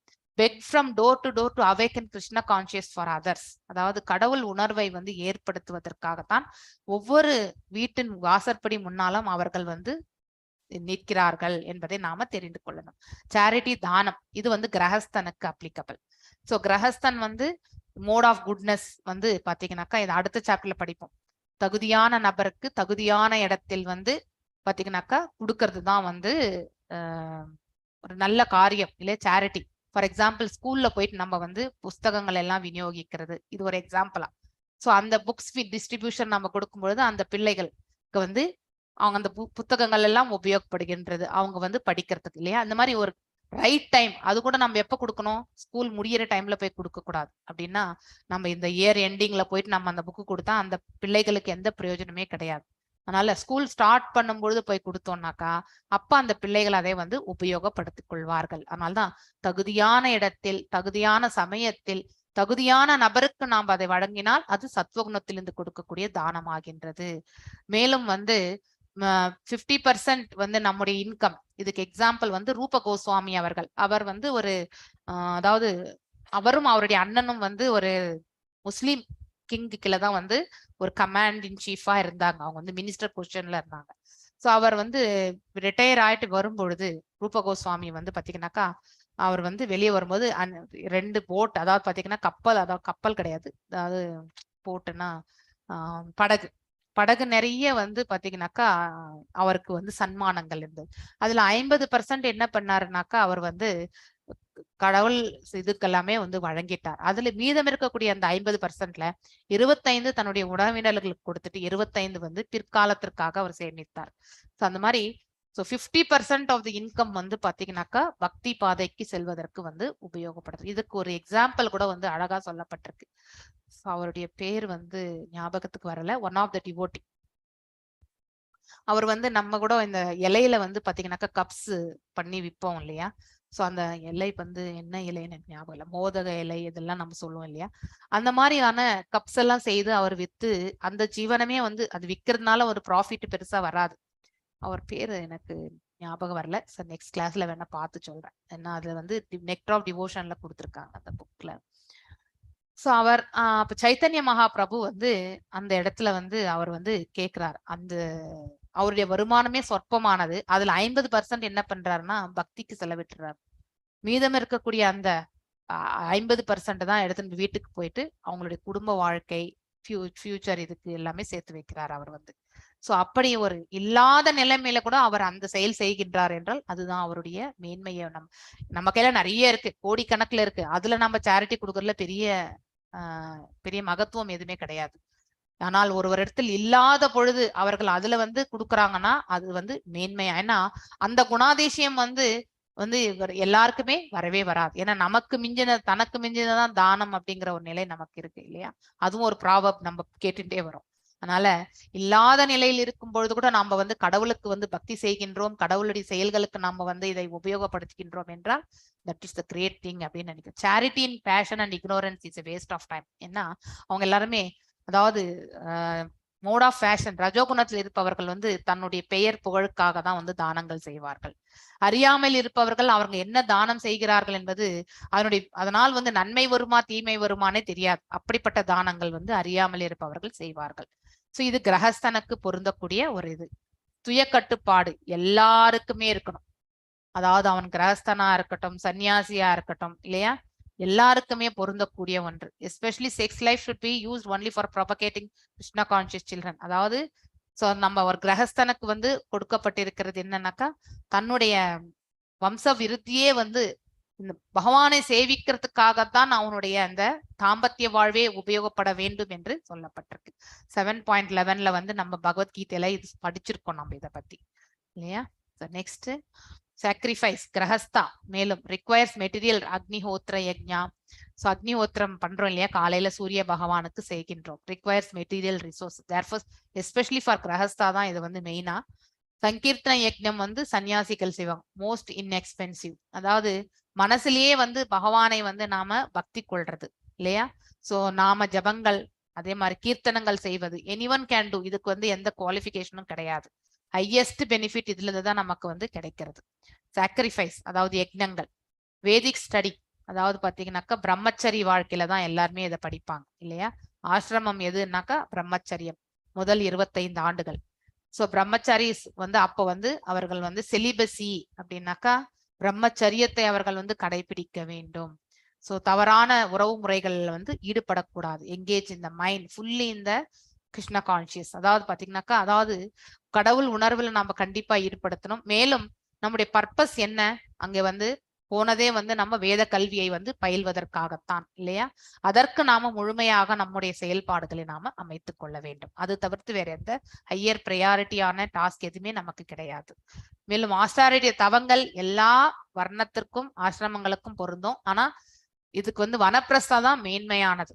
அதாவது இது யாருக்கு பொருந்தோம்னாக்கா சத்திரியனுக்கும் சன்னியாசிக்கும் பொருந்தக்கூடியது. சோ மேலும் வைசியனுக்கும் சூத்ரனுக்கும் கிடையாது. சோ வனப்பிரஸ்தா சத்திரியன் என்ன பண்ணுவான், 50 வயது ஆன பிறகு தன்னுடைய மகனுக்கு மணிமுகடம் சூட்டி விட்டு அவன் வந்து காற்றுக்கு சென்று தவங்கள் யக்ஞங்கள் இதெல்லாம் செய்வான். எக்ஸாம்பிள் பரத மகாராஜா பத்தி நம்ம படிச்சிருக்கோம் இல்லையா? Human life is meant for liberation. அதாவது மனித வாழ்க்கையே வந்து மோட்சத்திற்கானதுதான். So for that tapasya is a must. அதற்கு தவங்கள் கண்டிப்பா நம்ம செய்யணும். One must retire after household life approximately 50 years of age. 50 வயதுக்கு மேல நம்ம கண்டிப்பா ரிட்டையர்மெண்ட் வாங்கிக்கணும். So body austerity can be body mind and tongue இல்லையா? அதாவது உடல் மனம் மற்றும் வந்து பாத்தீங்கன்னாக்கா வாக்கு. டங்குன்னா இந்த இடத்துல வாக்கு தவம். ஸோ நம்ம பேசக்கூடிய வார்த்தை அடுத்தவங்களுக்கு வந்து சங்கடத்தை உண்டு பண்ற மாதிரி இருக்கக்கூடாது. ரெஃப்யூட்ஸ் shows bottle spiritualist who says there is no need of austerity in life, one can go on speculating. So இதெல்லாமே வந்து இது யார் வந்து மறுக்கிறார்களோ வந்து அவங்க சொல்றது என்னன்னாக்கா அவங்களெல்லாம் எதுவும் தேவையில்லைப்பா, எப்படி வேணாலும் நம்ம வாழலாம் இல்லையா, அப்படிப்பட்டவங்க எல்லாருமே வந்து அப்படிப்பட்ட இதெல்லாமே ஈஸியா நம்ம எல்லாமே அட்ராக்ட் ஆயிடுறோம் இல்லையா. அதுதான் ரெஃப்யூட்ஸ்னாக்கா மறுக்கிறதல். சிம்பிளிசிட்டி, அதாவது வந்து சிம்பிளா இருக்கிறது, எளிமையாக இருக்க எல்லா வர்ணத்தருக்கும் ஆசிரமங்களுக்கும் பொருந்தும் இது. சிம்பிள் அண்ட் ஸ்ட்ரெயிட் ஃபார்வர்ட் இல்லையா. சில பேர் சூசகமாக பேசுவார்கள், அதெல்லாமே வந்து தவிர்க்கிறது நல்லது. நான் வயலன்ஸ், அஹிம்சை, மனதிற்கும் உடலுக்கும் நாம இம்சை என்றைக்குமே கொடுக்க கூடாது. Not checking progressive life of any living entity, அதாவது நான் வயலன்ஸ், அடுத்தவர்களுடைய வாழ்நிலை வந்து எவ்வாறு இருக்கின்றது என்பதை நாம வந்து போய் தெரிந்து கொள்ள வேண்டிய அவசியமே கிடையாது. நம் வாழ்க்கை நாம் எவ்வாறு பக்குவமாக எடுத்து செல்லணும்ன்றத வந்து நாம அறிந்து கொண்டாலே நாம அடுத்தவர்களை பற்றி நாம கண்டிப்பாக பேச மாட்டோம் இல்லையா. So truthfulness, not distort the truth for some personal interest, அதான் நம்முடைய சுய லாபத்திற்காக நம்ம வந்து மாத்தி பேசிடுவோம் இல்லையா. அந்த மாதிரியான செயல்கள் வந்து நன்மை கிடையாது. எஸ்பெஷலி வேதிக் இன்ஸ்ட்ரக்ஷன்ஸ் பாத்தீங்கன்னாக்கா, வேதங்கள் ஒண்ணு சொல்லியிருக்கோம், நம்மளுடைய உணர்தல் வேற மாதிரி இருக்கும், நாம் அதை வேறு விதமாக அடுத்தவர்களுக்கு சொல்லி கொடுப்போம் இல்லையா. அதெல்லாம் தவறு. ஸோ பகவத்கீதைக்கு எத்தனையோ சம்பிரதாயங்கள்ல வந்து வியாக்கியானங்கள் எல்லாம் எழுதப்பட்டிருக்கு. ஆனா உள்ளதை உள்ளபடி நாம வந்து தெரிந்து கொள்ள வேண்டும் என்றால், அதாவது அது அவ்வாறு உணர்ந்த அத்தகைய அதாவது ஆச்சாரியா குரு எழுதினதை மட்டும்தான் நாம படிக்கணும். எக்ஸாம்பிள் நம்மளுடைய பிரபுபாதர் அவர்கள் அந்த கேட்டகரியில தான் இருக்கிறது. Process of understanding Vedas, one must hear from the highest authority, ஒரு பரம்பரால இருந்து நாம் அதை கேட்டு தெரிந்து கொள்ள வேண்டும். மேலும் கோபத்திலிருந்து விடுபடுறது, இது எல்லாருக்குமே நல்லது ஆக்சுவலி. அதனால நம்முடைய டாலரன்ஸ், திதிக்ஷா அப்படின்னு சொல்லுவாங்க இதுல சமஸ்கிருதத்துல, நம்முடைய அதாவது பாத்தீங்கன்னாக்கா பொறுமை, டாலரன்ஸை நம்ம வந்து அதிகப்படுத்தி கொள்ளணும். அப்பதான் நமக்கு வந்து கோபம் என்பது இருக்காது இல்லையா. ஆங்கர் பொல்யூட்ஸ் த ஹோல் பாடி, அது மனசையும் வந்து அதாவது பாத்தீங்கன்னா கலங்கப்படுத்தும், உடலுக்கும் நமக்கு வந்து தீங்கு இழைக்கும். Anger is the product of passion and lust, அதாவது ஆங்கர் எதனால் வருதுன்னாக்கா ரஜோ மற்றும் காமத்தினால் ஏற்படக்கூடிய இதுதான். ஸோ அதனால அத ரஜோ தன்மையும் மற்றும் வந்து காமமா இருக்கக்கூடிய அந்த பேராசையும் வந்து நாம வந்து கண்டிப்பாக தவிர்க்க வேண்டும். துறவம், usually things properly, using things properly, அதாவது எல்லா வர்ணம் ஆசிரமங்களுக்கும் இது பொருந்தும். அனைத்தையுமே வந்து கடவுள் மையமாக இருந்து நாம் அதை உபயோகப்படுத்த வேண்டும் இல்லையா. அப்ப நமக்கு வந்து அதன் மீது பற்றுதல் வராது. ஸோ ரெனவுன்சியேஷன் என்பது அதுதான். ஒரு செயலை ஆற்றுகின்றோம் என்றால் எதை உபயோகப்படுத்தி நாம் ஆற்றுகின்றோமோ அதுல நாம லைத்து விடக்கூடாது. அப்ப அதனுடைய விளைவுகள் எதுவாக இருந்தாலும் ஏற்றுக்கொள்ளக்கூடிய மனப்பக்குவத்தை வந்து நாம் ஏற்படுத்தி கொண்டு, இது பகவான் நமக்கு கொடுத்திருக்கக்கூடிய இந்த செயலை நாம வந்து செவ்வனே செய்யணும்னு எந்த ஈடுபாடோட நாம செய்தோம் என்றால் அது நமக்கு பக்குவத்தை வழங்கும். மேலும் டிராங்குவாலிட்டி அப்படின்னா, டிராங்குவாலிட்டின்னா சமநோக்கோட காண்பது, இது எல்லாருக்குமே பொருந்தும் ஆக்சுவலி. ஸோ நமக்கு வந்து சில சமயங்கள் சங்கடங்கள் இருக்கும், சில சமயங்கள்ல வந்து இன்பம் இருக்கும் இல்லையா, நிம்மதி இருக்கும். ஸோ இந்த மாதிரி சூழ்நிலைகள் வந்து சங்கடம் வரும்போது நம்ம துவண்டவும் விடக்கூடாது, அதே மாதிரி சந்தோஷம் இருக்கும்பொழுது நம்ம வந்து அகங்காரத்தையும் வெளிப்படுத்தக்கூடாது. இரண்டு நிலைகளிலுமே ஒன்று போல் இருக்கக்கூடிய மனப்பக்குவத்தை நாம வளர்த்து கொள்ள வேண்டும். ஃபால்ட் ஃபைண்டிங் இல்லையா, குற்றம் காண்பலில் வந்து விருப்பமின்மை. To call a thief is okay, but no unnecessarily fault finding or connection இல்லையா.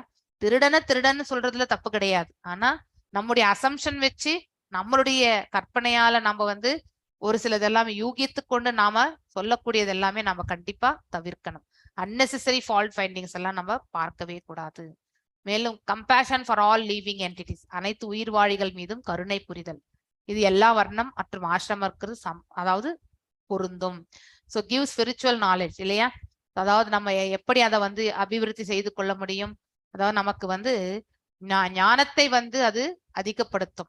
அது எவ்வாறு என்றால் பிரசாதத்தை நாம ஸ்வீகரிப்பதால, அதே மாதிரி பக்தர்களோட நம்முடைய அசோசியேஷனை வந்து வளர்த்து கொள்வதால, அதே மாதிரி புஸ்தகங்களை எல்லாம் அந்த வேதங்களை எல்லாம் வாசிக்கிறதால, நம்ம வந்து நாமங்களை சொல்வதாலும் நம்ம வந்து இந்த ஸ்பிரிச்சுவல் நாலேஜை வந்து நம்ம வந்து அதிகப்படுத்தி கொள்ள முடியும். மேலும் ஃப்ரீடம் ஃப்ரம் த கவர்ட்னஸ், அதாவது பாத்தீங்கன்னாக்கா எல்லா இதுக்குமே வந்து இது பொருந்தக்கூடிய ஒன்றுதான். அது கிரீடி, அதாவது நமக்கு வந்து பேராசை, அதுல இருந்து நம்ம வந்து வெளியே வரணும். ஸோ அதுக்கு வந்து நம்ம வெளியே வரணும்னாக்கா நம்ம வந்து அடுத்தவர்களுக்கு தானம் மற்றும் வந்து நாம் ஆற்றக்கூடிய கர்மங்கள்ல எந்த பலனையும் எதிர்பார்க்காமல் நாம் செய்தோம் என்றால் அது நமக்கு பக்குவத்தை வந்து உண்டு பண்ணும்.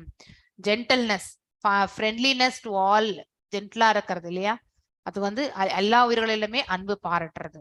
Modesty, to not perform abominable action and be very modest. கீழான செயல்களில் ஈடுபடாமல் அதே மாதிரி பக்குவமான முறையில் வந்து நம்முடைய செயல்களை செய்தல். ஸ்டடி டிட்டர்மினேஷன், அதாவது நம்ம not agitated or frustrated in is effort regardless of failure. நம்ம ஒரு செயலில் ஈடுபட்டிருந்தாலும் அந்த செயலினுடைய விளைவு நமக்கு வந்து நமக்கு சாதகமாக அமையவில்லை என்றால் அதை கண்டு நாம வந்து மனசு அதாவது வருத்தப்படக்கூடாது. அப்படின்னா ஃப்ரஸ்ட்ரேஷன் இல்லையா, கோபமாக வெளியேறது, அந்த இதெல்லாமே நம்ம செயல்படக்கூடாது. Progress with patience and determination, அதை அப்படியே நம்ம ஏற்றுக்கொண்டு முன்னேறி செல்ல வேண்டும். எவ்வாறு, அதாவது பாத்தீங்கன்னாக்கா பொறுமையோடையும் தீர்மானமான முடிவோடையும் நம்ம அதை வந்து ஏற்று செல்ல வேண்டும். அடுத்து வீரர், அதாவது சத்திரியாஸ்க்கு தான் இது ஏபிள்டா வீரமாக இருத்தல். ஸோ அதாவது நம்ம வந்து நம்முடைய வீரம் யாருக்கு மெயினா வீரம்னாக்கா சத்திரியர்கள் தான். அடுத்தது வீக்கா இருக்கக்கூடிய நம்ம எல்லாருக்குமே, அதாவது மத்த பிரிவினர் அனைவருமே, பிராமணரா இருந்தாலும் சரி, வைஷ்ணரா இருந்தாலும் சூத்ரரா, இந்த 3 பிரிவினரை ரட்சிப்பது யார் என்றால் சத்திரியர்கள் தான் இல்லையா. நாட் போஸ் நான் violent but use violence when needed. அதாவது வந்து எப்போ வயலன்ஸ் யூஸ் பண்ணணுமோ அப்ப கண்டிப்பா யூஸ் பண்ணலாம். தேவையற்ற இடங்கள்ல வந்து நாம வயலன்ஸ் வந்து உபயோகப்படுத்த கூடாது. நெக்ஸ்ட் ஃபர்கிவ்னஸ், மன்னிக்கக்கூடிய ஷமா, மன்னிக்கக்கூடிய தன்மை. ஸோ எல்லாருக்குமே இருக்கணும், எஸ்பெஷலி சத்திரியாக்கு. Forgive minor offenses of others, சிறு சிறு தவறுகளை எல்லாம் நாம கண்டிப்பாக மன்னிக்க வேண்டும். when one is able to curb down his enemies, he may under the certain conditions show forgiveness இல்லையா. அதாவது நம்ம எப்பவுமே மன்னிக்கக்கூடிய மனசு இருந்தாலே நமக்கு எதிரிகள் வந்து மிக மிக குறைவாக நிலையில வருவாங்க. நமக்கு எப்ப மன்னிக்கக்கூடிய மனப்பக்குவம் இல்லையோ அப்ப இன்னும் நம்ம எனிமிட்டியை வந்து வளர்த்து கொண்டே செல்கின்றோம் என்ற அர்த்தம். அதனால நம்ம மனசு உடம்பு எல்லாமே பாதிப்பு தான் நமக்கு இல்லையா. ஃபார்ட்டிடியூட், அதாவது எல்லா வர்ணத்தவர்களுக்கும் இது பொருந்தும், எஸ்பெஷலி சத்திரியருக்கு. Mental and emotional strength when facing difficult situations, அதாவது பாத்தீங்கன்னாக்கா தைரியமாக இருத்தல். ஸோ அதாவது மென்டல் அண்ட் எமோஷனல் ஸ்ட்ரென்த், அதாவது நம்ம தைரியமாக இருக்கும் பொழுதுதான் ஒரு சுச்சுவேஷனை நம்மளால வந்து ஃபேஸ் பண்ண முடியும். போர் முனையில இருக்கக்கூடிய போர் வீரர்களுக்கு கண்டிப்பா தைரியமும் இருக்கணும் இல்லையா. இல்லை என்றால் அவர்கள் போர்ல வந்து வெற்றி கொள்வதோ இல்லை தோல்வி அடைந்தால் அதை ஏற்றுக்கொள்ளக்கூடிய மனப்பக்கமும் அவர்களுக்கு இருக்காது.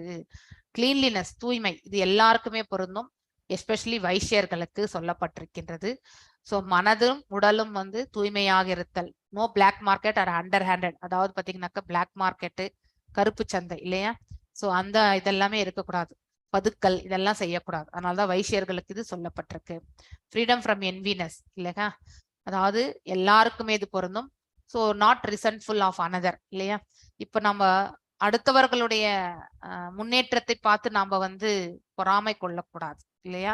அது நமக்கு வந்து மனசுல வந்து மன்னிக்கவே முடியாத ஒரு சிலது எல்லாமே நமக்கு, அதாவது கீழ் இயல்புகள் எல்லாமே வந்துரும். அதனால் நம்ம உடல் ஆரோக்கியமும் கெடும், மனதும் ஆரோக்கியமற்ற நிலையை செல்லும், உடலும் ஆரோக்கியமற்ற நிலைக்கு தள்ளப்படும். சோ அவர்கள் வளர்ந்து கொண்டேதான் இருப்பார்கள் அவருடைய கர்ம பலனுக்கு ஏற்றவாறு. ஆனால் அதை கண்டு நாம வந்து பொறாமை கொள்ளக்கூடாது. ஃப்ரீடம் ஃப்ரம் த பேஷன், அதாவது பாத்தீங்கன்னாக்கா எஸ்பெஷலி சூத்ராஸ், அதாவது மஸ்ட் ரெஸ்பெக்ட் அதர். சூத்ரர்கள் வந்து அதாவது நமக்கு மேல இருக்கக்கூடிய 3 வர்ணத்தவரையும் வந்து அவர்கள் வந்து கண்டிப்பாக மரியாதை செலுத்தணும்.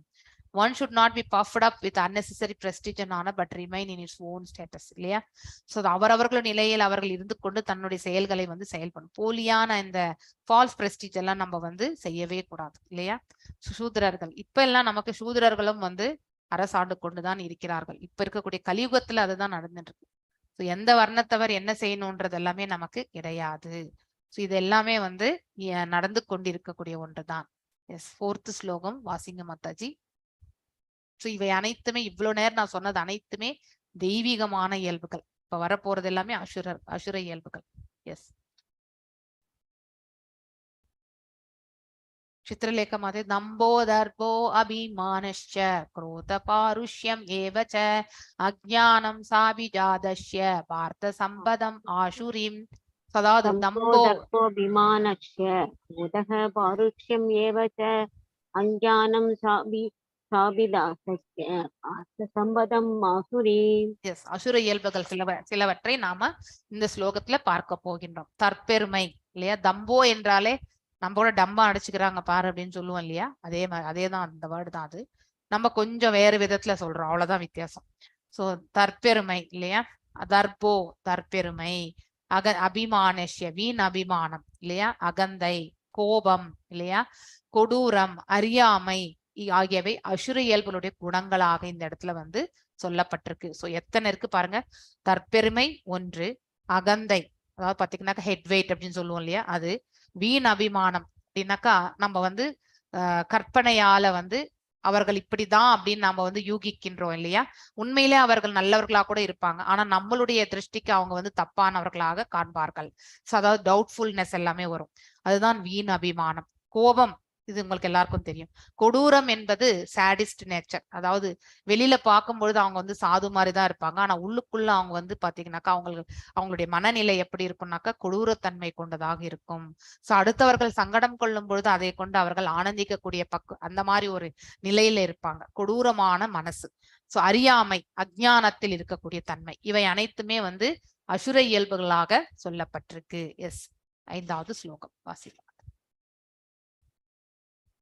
दैवी संपत् विमोक्षाय निबन्धायाशुरी मदा श्रीमथा मासुषः संबदम् दैवीम् अभिजातोऽसि पाण्डव. தெய்வீக குணங்கள், தெய்வீ சம்பத் விமோக்ஷாயன்னு சொல்லிட்டாங்க. விமோக்ஷம் அப்படின்னாக்க மோட்சத்தை வழங்க உள்ளது இல்லையா. சோ முக்தியை தரக்கூடியதுதான் தெய்வீகமான இயல்புகள். அசுர குணங்களோ வந்து நம்மளை வந்து பந்தப்படுத்தும், அதாவது மாசு அசுர சம்பந்தம் தெய்வீம் அபிஜாதோஷி பாண்டவ நிபந்தனை இல்லையா, அதாவது நமக்கு வந்து பந்தப்படுத்துறது எதுனாக்க அசுர இயல்புகள். விடுதலைக்கான மார்க்கத்தை நமக்கு ஏற்படுத்துவது எதுன்னா தெய்வீகமான இயல்புகள். அதனாலதான் நம்ம தெய்வீக குணங்கள், அதாவது இந்த இடத்துல வந்து அர்ஜுனர் வந்து நீ தெய்வீக குணங்களோடய பிறந்திருக்கின்றாய் அப்படின்னு சொல்லிட்டு பகவான் இந்த இடத்துல அவரை அட்ரஸ் பண்ணுவாரு. So transcendental qualities are conductive to liberation, conducive, அதாவது அதாவது பாதையை வந்து ஏற்படுத்தும் தெய்வீக இயல்புகள். ஆனால் அசுர இயல்புகளோ பந்தப்படுத்தும் என்று சொல்லப்பட்டிருக்கின்றது. Lord Krishna encourages Arjuna that he is born in the saintly qualities and his fighting is not demonic. அதனால நீ தெய்வீக குணங்களோட பிறந்திருக்கின்றாய், அதனால நீ போர் புரிவாயாக அப்படின்னு சொல்லிட்டு பகவான் அவரை வந்து ஊக்குவிக்கின்றார். On what basis Krishna considered that Arjuna is born அப்படின்றதுக்கு வந்து அதற்கான விளக்கம் அவருடைய ப்ரோஸ் அண்ட் கான்ஸ் வந்து பார்க்கலாம். To perform regulative principles of different orders of life in transcendental action இல்லையா. Kshatriya shooting arrows at the enemy is considered as transcendental and not doing as demonic இல்லையா. So ஒண்ணு இது எந்த இடத்துல நாம் இதை வந்து உபயோகப்படுத்துகின்றோம் இல்லையா. ஒருத்தரை கொல்வது பாவம், ஒரு ஜீவனை வந்து நாம வந்து வாழ்ந்து கொண்டிருக்கக்கூடிய ஜீவனை வந்து வதைப்பது என்பது பாவம் இல்லையா. ஆனா அது எந்த இடத்துல வந்துன்றதை நம்ம புரிந்து கொள்ளணும். போர் முனையில போயிட்டு நாம வந்து ஒரு ஜீவனை கொல்வது பாவம் என்று எடுத்துரைத்தால் அது தவறான செயல் இல்லையா. அங்கே வந்து நம்முடைய தரப்பில வந்து நம்ம வந்து ரட்சணை வழங்கணுன்றதுக்காக நம்ம ஒரு உயிரை எதிர்த்தரப்புல இருக்கிறவங்களை வந்து கொன்றுதான் ஆக வேண்டும். அந்த இடத்துல வந்து கொல்லுதல் என்பது நியாயம். அதே நம்ம பக்கத்து வீட்டுக்காரனை போய் நம்ம வந்து கொன்னோம்னாக்கா அப்ப நாம ஜெயிலுக்கு தான் போகணும் இல்லையா. 16.6 வாசிங்க மாதாஜி.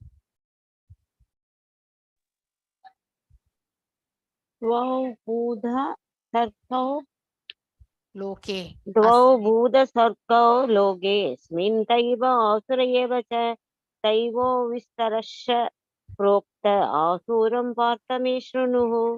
இந்த பிரபஞ்சத்தில் படைக்கப்பட்ட அனைத்துமே இரு குணாதிசயங்களுக்கு உட்பட்டது. ஒன்று தெய்வீகமான குணங்கள், இன்னொன்று அசுர குணங்கள். இது வரைக்குமே பகவான் வந்து தெய்வீக குணங்களை பற்றி ரொம்ப டீட்டெயிலா வந்து சொல்லிட்டார் இல்லையா முதல் 3 ஸ்லோகத்துல. இனிமே அசுர குணங்களை பற்றி நான் சொல்ல போறேன், நீ கேட்பாயாக. தத் பார்த்தமே ஸ்ருணு அப்படின்னு சொல்லிட்டார், கேளு.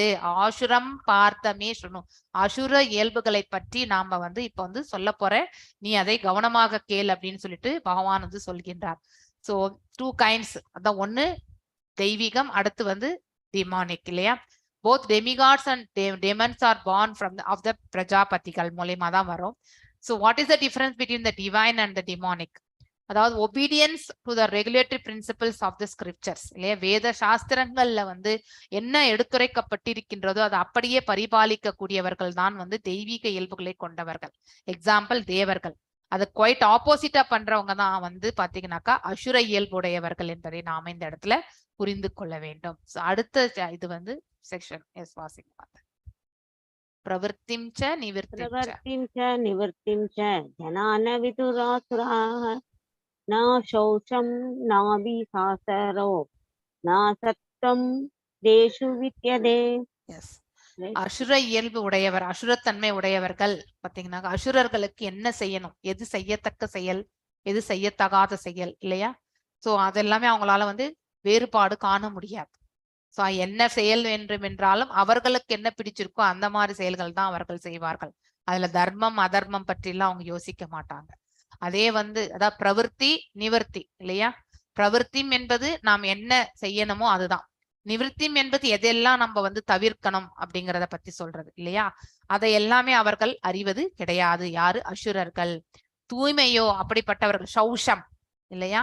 நாபி சாச்சரோ சத்தியம், அதாவது உண்மை இல்லையா. தேசு வித்தியதே, முறையான சத்தியம் என்பது உண்மையை குறிக்கின்றது, வாய்மையை குறிக்கின்றது. சௌஷம் என்பது தூய்மையை குறிக்கின்றது.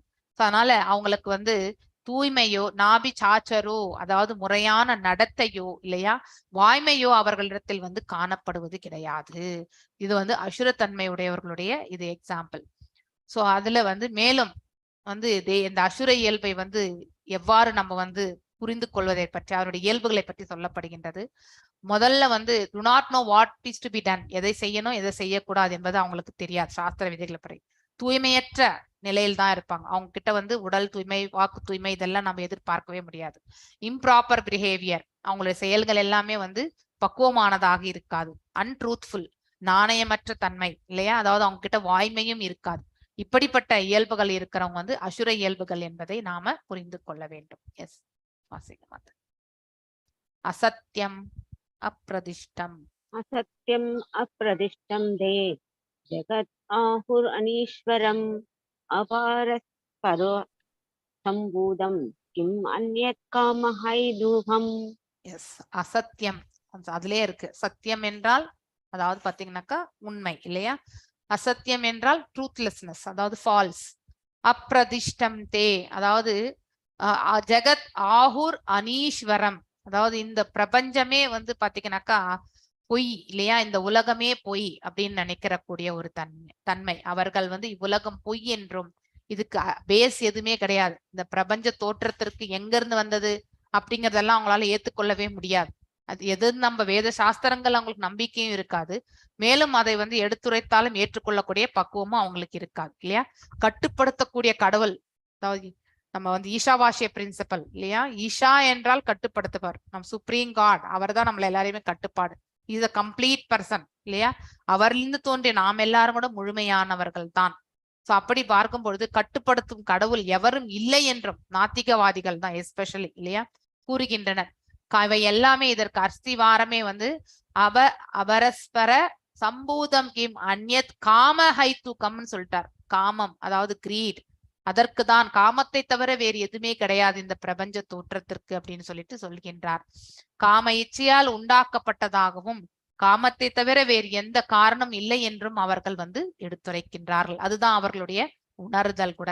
சோ வேர்ல்ட் இஸ் அன்ரியல், இந்த பிரபஞ்சம் உண்மைதான், ஆனால் தற்காலிகமானது. படைக்கப்படுகின்றது, ரட்சிக்கப்படுகின்றது, அழிக்கவும் படுகின்ற. அழிக்கிறதுனா பூர்ணமான அழிப்பு கிடையாது, எல்லாம் பகவானுக்குள்ளே சென்று அடங்கியும் விடுகின்றது. மீண்டும் வந்து படைக்கக்கூடிய அந்த காலகட்டம் வரும் பொழுது அவருடைய வெளிசுவாசத்திலிருந்து அனைத்து அண்டங்களும் வந்து வெளிவருகின்றன. மேலும் உட்வாசத்தின் பொழுது எல்லா அண்டங்களுமே அவருக்குள்ளே சென்று அடங்கி விடுகின்றது. அங்கே எந்த அழிவும் ஏற்படுறது கிடையாது. சில காலம் வந்து அப்படியே ஸ்டாண்ட் ஸ்டில்ல நின்று இருக்கும், அவ்வளவுதான். So with no God in control, கடவுளே இல்லை என்று எடுப்பவர்களுடைய அதாவது அவங்களுடைய உணர்தல் இந்த மாதிரி. அவங்க தத்துவங்கள் எல்லாம் இவ்வாறுதான் அவர்கள் கற்பனையால எடுத்துரைப்பார்கள். No cause other than lust and this world is produce of sex அப்படின்னு சொல்லிட்டு அவங்களுடைய கருத்து இது ஆக்சுவலி. எஸ் 16.9. ஏதாம் திருஷ்டிம் அவஷ்டப்ய நஷ்டாத்மானோ அல்பபுத்தயः பிரபந்த யுக்ர கர்மானஹ ஷயாய ஜகதோ ஹிதாக. இத்தகு முடிவுகளை பின்பற்றி இல்லையா, இந்த மாதிரியான கருத்துக்களை வந்து பின்பற்றி அறிவில்லாதவர்கள், அதாவது மூடத்தனமா இருக்கக்கூடியவர்கள், தம்மை இழந்தவர்களுமான அவர்கள், ஃபார் எக்ஸாம்பிள் பாம் பிளாஸ்ட் எல்லாம் செய்யறாங்கல்ல பாருங்க, அவங்களுக்கு என்ன போதனை இல்லையா, அவங்களுடைய போதனையே வந்து பாத்தீங்கன்னாக்கா டிஃபரெண்டா இருக்கும். அதுல எந்த பக்தி இருக்காது, எதுவுமே இருக்காது. அவர்களுக்கு ஒன்லி மணி. சோ தன்னை இழந்து கூட தன் குடும்பத்தை வந்து வாழ வைக்கணும்னு நினைக்கக்கூடிய ஒரு இது. உண்மையிலே இவர் முன்னாடி செல்ல போகின்றார், அவர்கள் பின்னாடி வர போறாங்க இல்லையா. ஒரு ஒரு அரிசி மூட்டை நம்ம வாங்கிட்டு வரோம், அதை பிரித்து நம்ம ஒரு ட்ரம்ல கொட்டுறோம் இல்லையா. சோ அந்த அரிசி மூட்டையில இருக்கக்கூடிய ஒவ்வொரு அரிசியுமே இந்த உயிர் வாழிகளோட நாம் ஒப்பிட்டோம் என்றால், மேல இருக்கக்கூடிய அரிசி இன்றைக்கு நாம உணவாக படைக்கின்றோம், கீழே இருக்கக்கூடிய அரிசி இன்றைக்கு இல்லை என்றாலும் பின்னாடி ஒரு மாதம் கழித்தோ 2 மாதம் கழித்தோ அதுவும் வந்து உணவாக வேண்டியதுதான் இல்லையா. அதே போலதான் இந்த இடத்துல வந்து அதாவது பகவானை அந்த போர்ல வந்து சொல்லுவாங்க, நீ பாரபட்சம் காட்டினாய் அப்படின்னு சொல்லிட்டு பகவான் சொல்வார், எல்லாருமே ஒரு நாளைக்கு வந்து இந்த மரணத்தை எய்ய வேண்டியதுதான். நான் பாண்டவர்கள் தரப்பில் வந்து ஃபேவரிசம் எதுவும் பண்ணல, அவர் அதுதான் சொல்றார் இல்லையா. அவர்கள் இன்றைக்கு வந்து கௌரவர்கள் வந்து மரணத்தை கண்டால் பிற்காலத்தில் பாண்டவர்களும் அந்த பாதை ஏற்க வேண்டியதுதான். சோ எல்லாருமே ஒரு நாள் மரணத்தை காண வேண்டியதுதான். ஆனால் காலம் மட்டும்தான் வந்து அங்கே வந்து இருக்கக்கூடிய ஒன்று. காலத்தின் அடிப்படையில் தான் அது நிர்ணயிக்கப்படுகின்றது. எப்பொழுது அது உணவாக வேண்டும் என்பது விதி இருக்கும் போது அதற்கேற்றவாறுதான் செயல்கள் எல்லாம் நடைபெறும் அப்படிங்கிறது வந்து ரொம்ப அழகா எடுத்துரைப்பார் பகவான். அதனால தர்மத்தை நிலைநிறுத்துவதற்காக அவர் பாண்டவர்கள் தரப்பில் நின்றார், ஏனென்றால் அவர்கள் பக்தர்கள். அதனால அவர்களை கொண்டு எப்பவுமே பகவான் வந்து இந்த பிரபஞ்சத்திற்கு வருகின்றார் என்றால் பேசிக்கா முதன்மையான ஒரு இது என்னன்னாக்கா பக்தர்களை ரட்சிப்பதற்காகத்தான். அதுக்கப்புறம் பக்தர்கள் ரட்சிக்கும் பொழுது அதர்மத்தை வந்து அழிக்கின்றார், தர்மத்தை ஸ்தாபிக்கவும் வந்து அங்கே ஒரு சூழ்நிலை ஏற்படுகின்றது இல்லையா. மிச்சம் இருக்கக்கூடிய 2 ஃபேக்டர்ஸும் வந்து முதன்மையான அந்த ஃபேக்டர்ல தான் டிபெண்டா இருக்கிறது. சோ இத்தகு முடிவுகளை பின்பற்றி, அதாவது முந்தைய பதத்தினுடைய அறிவில்லாதவர், அஞ்ஞானத்தில் உழண்டு கொண்டிருப்பவர்கள், தம்மை இழந்தவர்களுமான அசுரர்கள் இந்த உலகத்தை அழிப்பதற்கான பலனற்ற கொடூரமான செயல்களை, இந்த பாம் பிளாஸ்ட்லால என்ன நடக்கும், எத்தனையோ உயிர்கள் வந்து மரணிக்கின்றது. சோ மரணத்தை வந்து அது ஸ்வீகரிக்கிறார்கள். அதனால அதெல்லாம் அந்த அழிவு பற்றி அவர்களுக்கு அதனுடைய பாவத்தை நாம தான் சுமக்க போறோன்ற அந்த ஞானம் கூட அவர்களுக்கு இல்லை. ஒண்ணு நினைச்சாங்கன்னா நாம் ஆற்றக்கூடிய ஒவ்வொரு கர்மத்தினுடைய விளைவும் நாம தான் சந்திக்கணும், நம்ம சார்பில் யாருமே அதை ஏத்துக்க போறது கிடையாது அப்படிங்கறத உணர்ந்தால் எத்தனையோ பேர் வந்து தான் ஆற்றக்கூடிய செயல்களில் வந்து பக்குவத்தை பெற முடியும் இல்லையா. சோ ஆனால் இதை அறியாத வரைக்குமே அவர்கள் ஆற்றக்கூடிய கர்மங்கள் வந்து பக்குவத்தை வழங்காது, மேலும் மேலும் பாவ செயலைத்தான் அவர்களுக்கு தூண்டும். ஸோ ஆட்டிடியூட் வந்து ரொம்ப ரொம்ப முக்கியம் இல்லையா. அதாவது அசுர இயல்புடையவர்களுக்கு வந்து அகங்காரம் என்பது உண்டு, மாயையால் சிக்கிக் கொள்பவர்கள் அவர்கள் இல்லையா. So demonics are lost to themself, தங்களுக்கு தாங்களே தங்களை இழந்து கொள்கிறார்கள், ஏனென்றால் மாயையில் சிக்கிக் கொண்டிருப்பதால். they have no intelligence, அஞ்ஞானத்தில் உழண்டு கொண்டிருப்பார்கள். So அதனால் they think to be advancing but engaged in the work that is destructive. அழிவுக்கான செயல்களில் தான் அவர்கள் ஈடுபடுவார்கள், ஆக்கத்திற்கான செயல்களில் அவர்கள் ஈடுபட மாட்டார்கள். என்கேஜ்மெண்ட்ஸ் engaged in unbeneficial, லாபமற்ற செயல், அதே மாதிரி வந்து கோரமான செயல், இந்த பிரபஞ்சத்தை அழிக்கக்கூடிய கோரமான செயல்கள் எல்லாமே அவர்கள் ஈடுபடுவார். உக்ர கர்மா அப்படின்னு சொல்லப்பட்டிருக்கு. எஸ் 16.10, 11, 12 மூணுமே வாசிங்க மாதாஜி.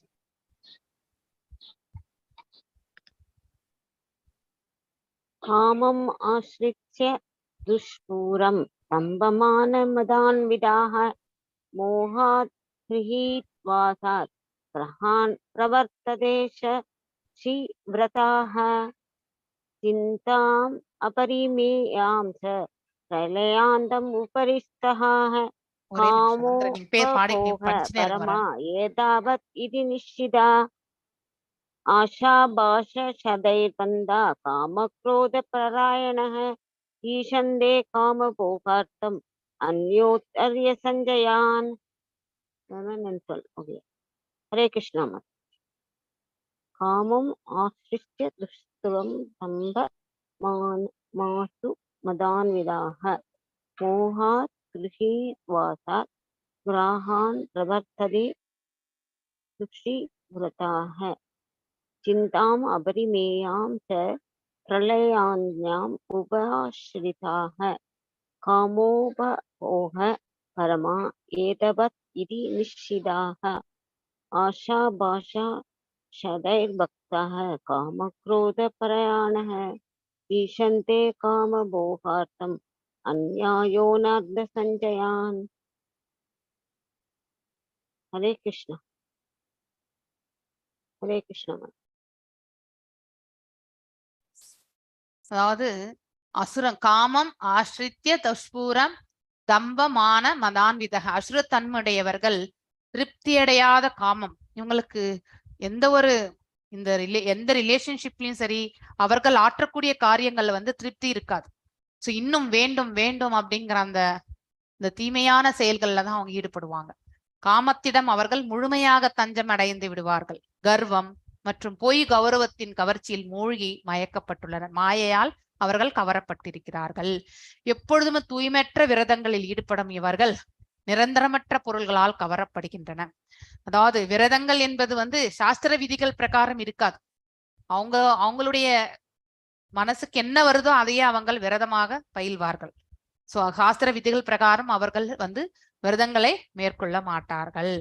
அப்படிப்பட்ட நிரந்தரமற்ற பொருட்கள் மேலும் வந்து இந்த பிரபஞ்சத்தில் எல்லாமே நிரந்தரமற்றதுதான், டெம்பரவரி தான். அத்தகைய பொருள்களால் வந்து அவர்கள் ஈர்க்கப்படுவார்கள். மனித நாகரிகத்தின் முக்கிய தேவை புலன்களை திருப்தி செய்வதே இல்லையா? நம்ம சென்சஸ் எல்லாமே வந்து இந்த புலன்களை வந்து சுகிக்க வைக்கிறது தான் அவங்களுடைய தலையாய கடமையா இருக்கும். இன்று அவர்கள் நம்புகின்றார்கள், அதுதான் அவங்களுடைய உணர்தலும் கூட. இவ்வாறாக வாழ்வின் இறுதி வரை உள்ள அவர்கள் கவலைகள் வந்து அதாவது சில பேர் பிரபஞ்சத்துல வந்து தான் மட்டும்தான் கஷ்டப்படுறேன்னு சொல்லிட்டு எக்ஸ்பிளைன் பண்ணுவாங்க. இப்படி வந்தா அப்படி போச்சு இல்லையா? சோ என்ன மாதிரி யாருமே கஷ்டப்பட்டது கிடையாது, இப்படி எல்லாம் எக்ஸ்பிளைன் பண்ணுவாங்க. ஆனா எல்லாருமே வந்து இந்த பிரபஞ்சத்துல கஷ்டப்பட்டு கொண்டுதான் இருக்கின்றோம். கஷ்டப்படக்கூடிய லெவல் தான் வந்து வேறுபடுமே ஒழிய கஷ்டம் என்பது கண்டிப்பாக உண்டு. அதனால அதை நாம ஃபர்ஸ்ட் புரிந்து கொள்ள வேண்டும். கவலைகளே இல்லாத நிலை இந்த பிரபஞ்சத்தில் நமக்கு கிடையாது.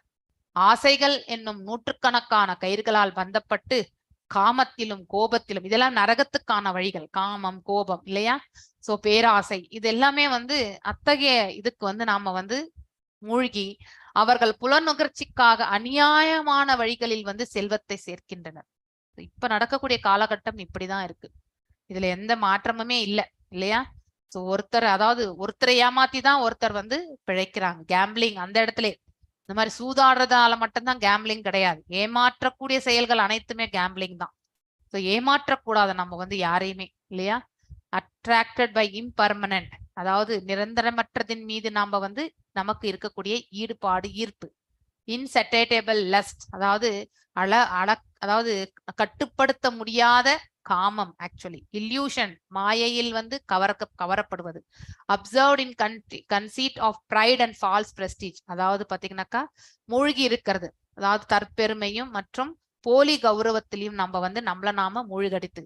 இது எல்லாமே டெமானிக் மெல்டாலி, அசுர குணங்களுடைய, அதாவது அவங்களுடைய குணாதிசயத்தை பற்றி இந்த இடத்துல சொல்லப்பட்டிருக்கு. எஸ் 13 to 15 வாசிங்க மாதாஜி. இதம் அத்ய மயா லப்தம் இமம் பிராப்தயே மனோரதம் இதம் அஸ்தீதம் அபிமே பிப்யதி புனர்தனம் असौ मया हतः शत्रुर् श्रीशे सापारान् अभि ईश्वरोऽहम् अहं भूहि चित्तोऽहं बलवान् सुखी आर्त्यो बीजनावान् अस्मि शून्योस्थिति शत्रुषो मया यस्ये दास्यामि मोदिष्य इत्यज्ञान विमोहिताः.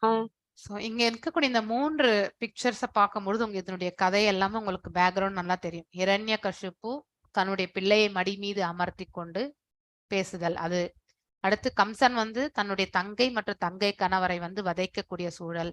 இங்க சீதா மாதாவை வந்து ராவணன் வந்து கவர்ந்து செல்வதற்காக வந்து இந்த மாதிரி துறவி வேஷம் போட்டு கொண்டு வந்திருக்கிறது. இந்த 3 பேருமே அசுர இயல்புகளோடு இருக்கிறவங்க தான். அவங்கள பத்தி தான் நம்ம இந்த இடத்துல படிக்க போறோம். அசுரத்தன்மை உடையவன் என்கின்றான். அதாவது அவனுடைய எண்ண ஓட்டம் வந்து எப்படி இருக்கும்? ஏன்னா இந்த உலகத்தையே அடக்கி ஆளணும் நினைக்குவான். கடவுளுக்கு நான் தான், என்னை விட கடவுள் யாரும் இல்லை. ஸோ இந்த பிரகலாத் மகாராஜுக்கு வந்து அவருடைய தந்தை இரண்யகசிபு வந்து அவர் ஓம் நமோ பகவதே வாசுதேவாய சொன்னாலும் ஒத்துக்க மாட்டார்.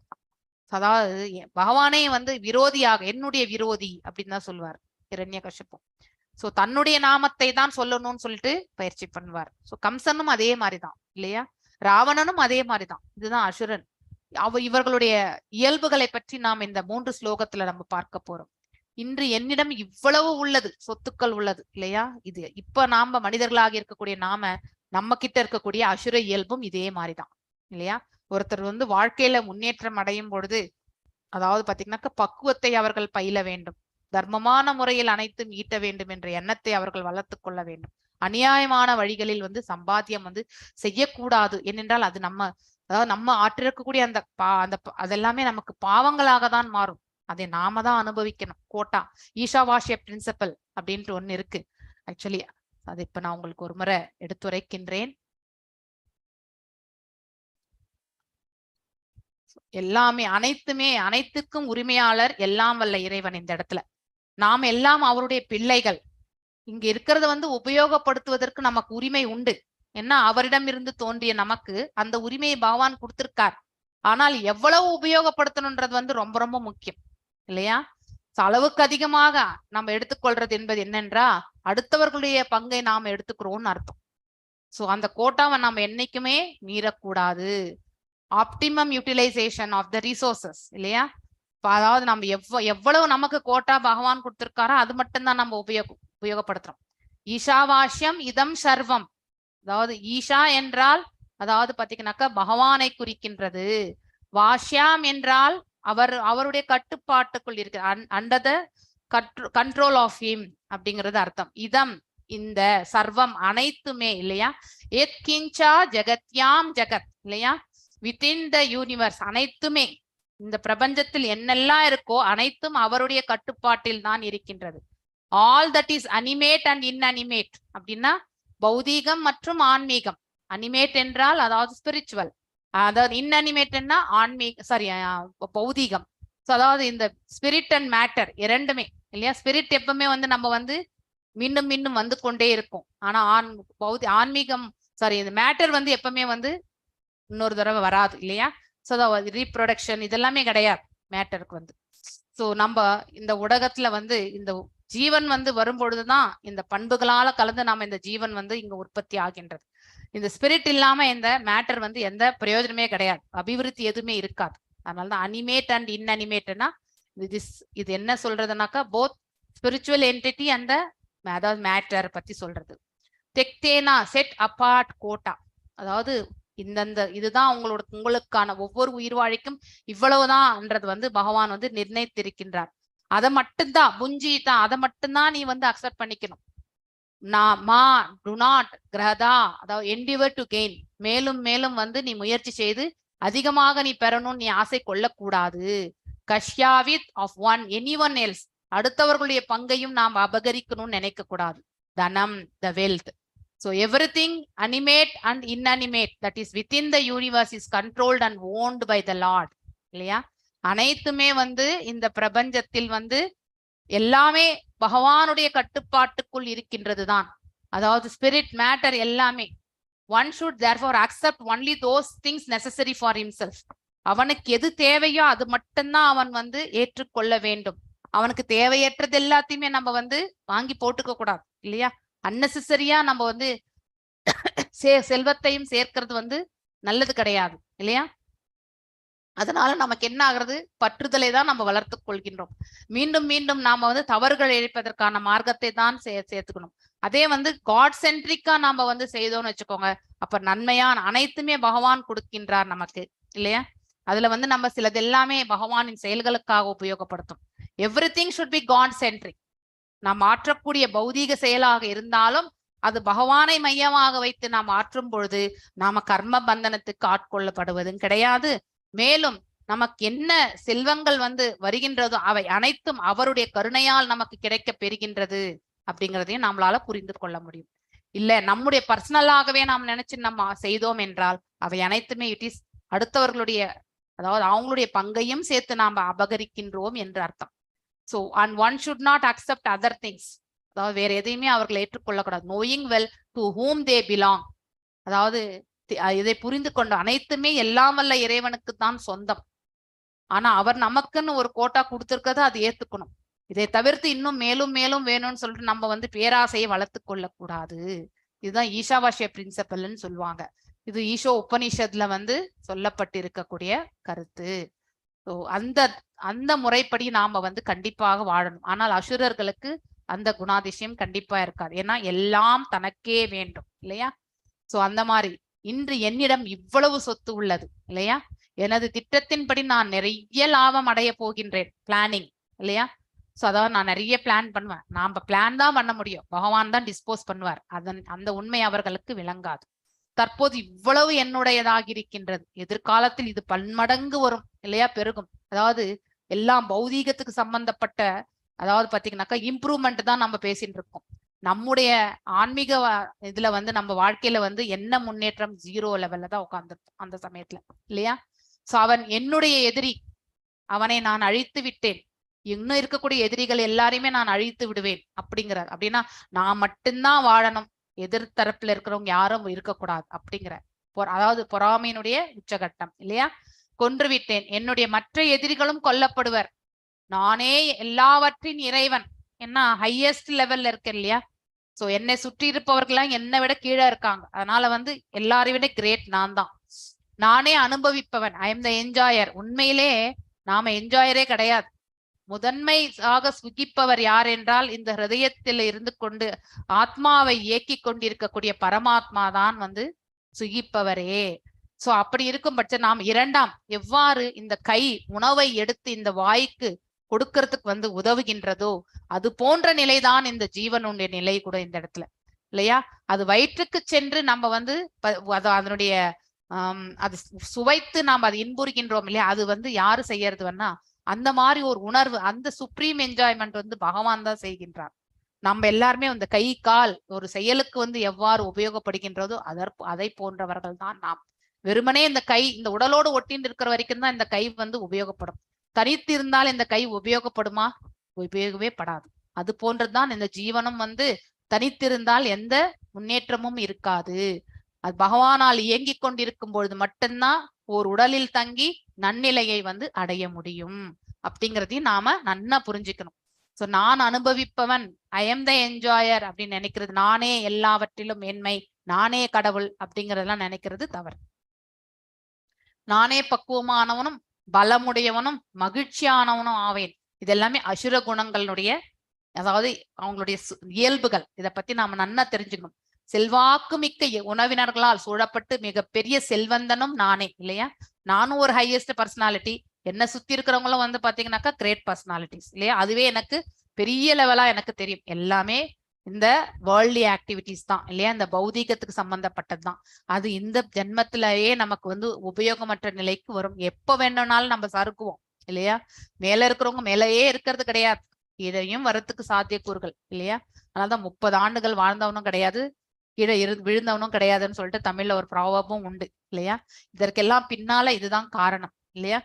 சோ என்னை போன்று சக்தி உடையவனும் மகிழ்பவனும் வேறு யாருமே கிடையாது. அதாவது நல்ல வளமை புரிந்தவன் அப்படிங்கிறது, வலிமை புரிந்தவன் வளமை புரிந்தவன், 2 நிலைகளுமே நான் கிரேட் அப்படின்னு நினைக்கக்கூடிய தன்மை. நான் பேரளவிலே யாகங்கள் செய்வாங்க இப்படிப்பட்டவர்கள், அங்கேயும் விளம்பரம் இல்லையா? நான் யாகங்கள் செய்வேன், தானங்கள் கொடுப்பேன், இவ்வாறு இன்பமாக இருப்பேன். இவ்விதமாக அத்தகு மக்கள் அறியாமையால் தான் மயக்கப்பட்டுள்ளனர். இது எல்லாமே அசுர குணங்களுடைய இயல்புகள். இப்படிப்பட்ட குணாதிசயங்கள் எல்லாமே இருக்கக்கூடியவங்க மாயையில் சிக்கி கொண்டிருக்கின்றார்கள் என்று பொருள். சோ இந்த மாயை உலகத்திலே அவர்கள் நிரந்தரமாக இருக்கக்கூடிய வாழ்நிலையை அவர்கள் தேடிக்கொள்கிறார்கள். நான் தான் பவர்ஃபுல், எங்கெல்லாம் ஐன்னு வருதோ அது எல்லாமே கஷ்டம்தான்.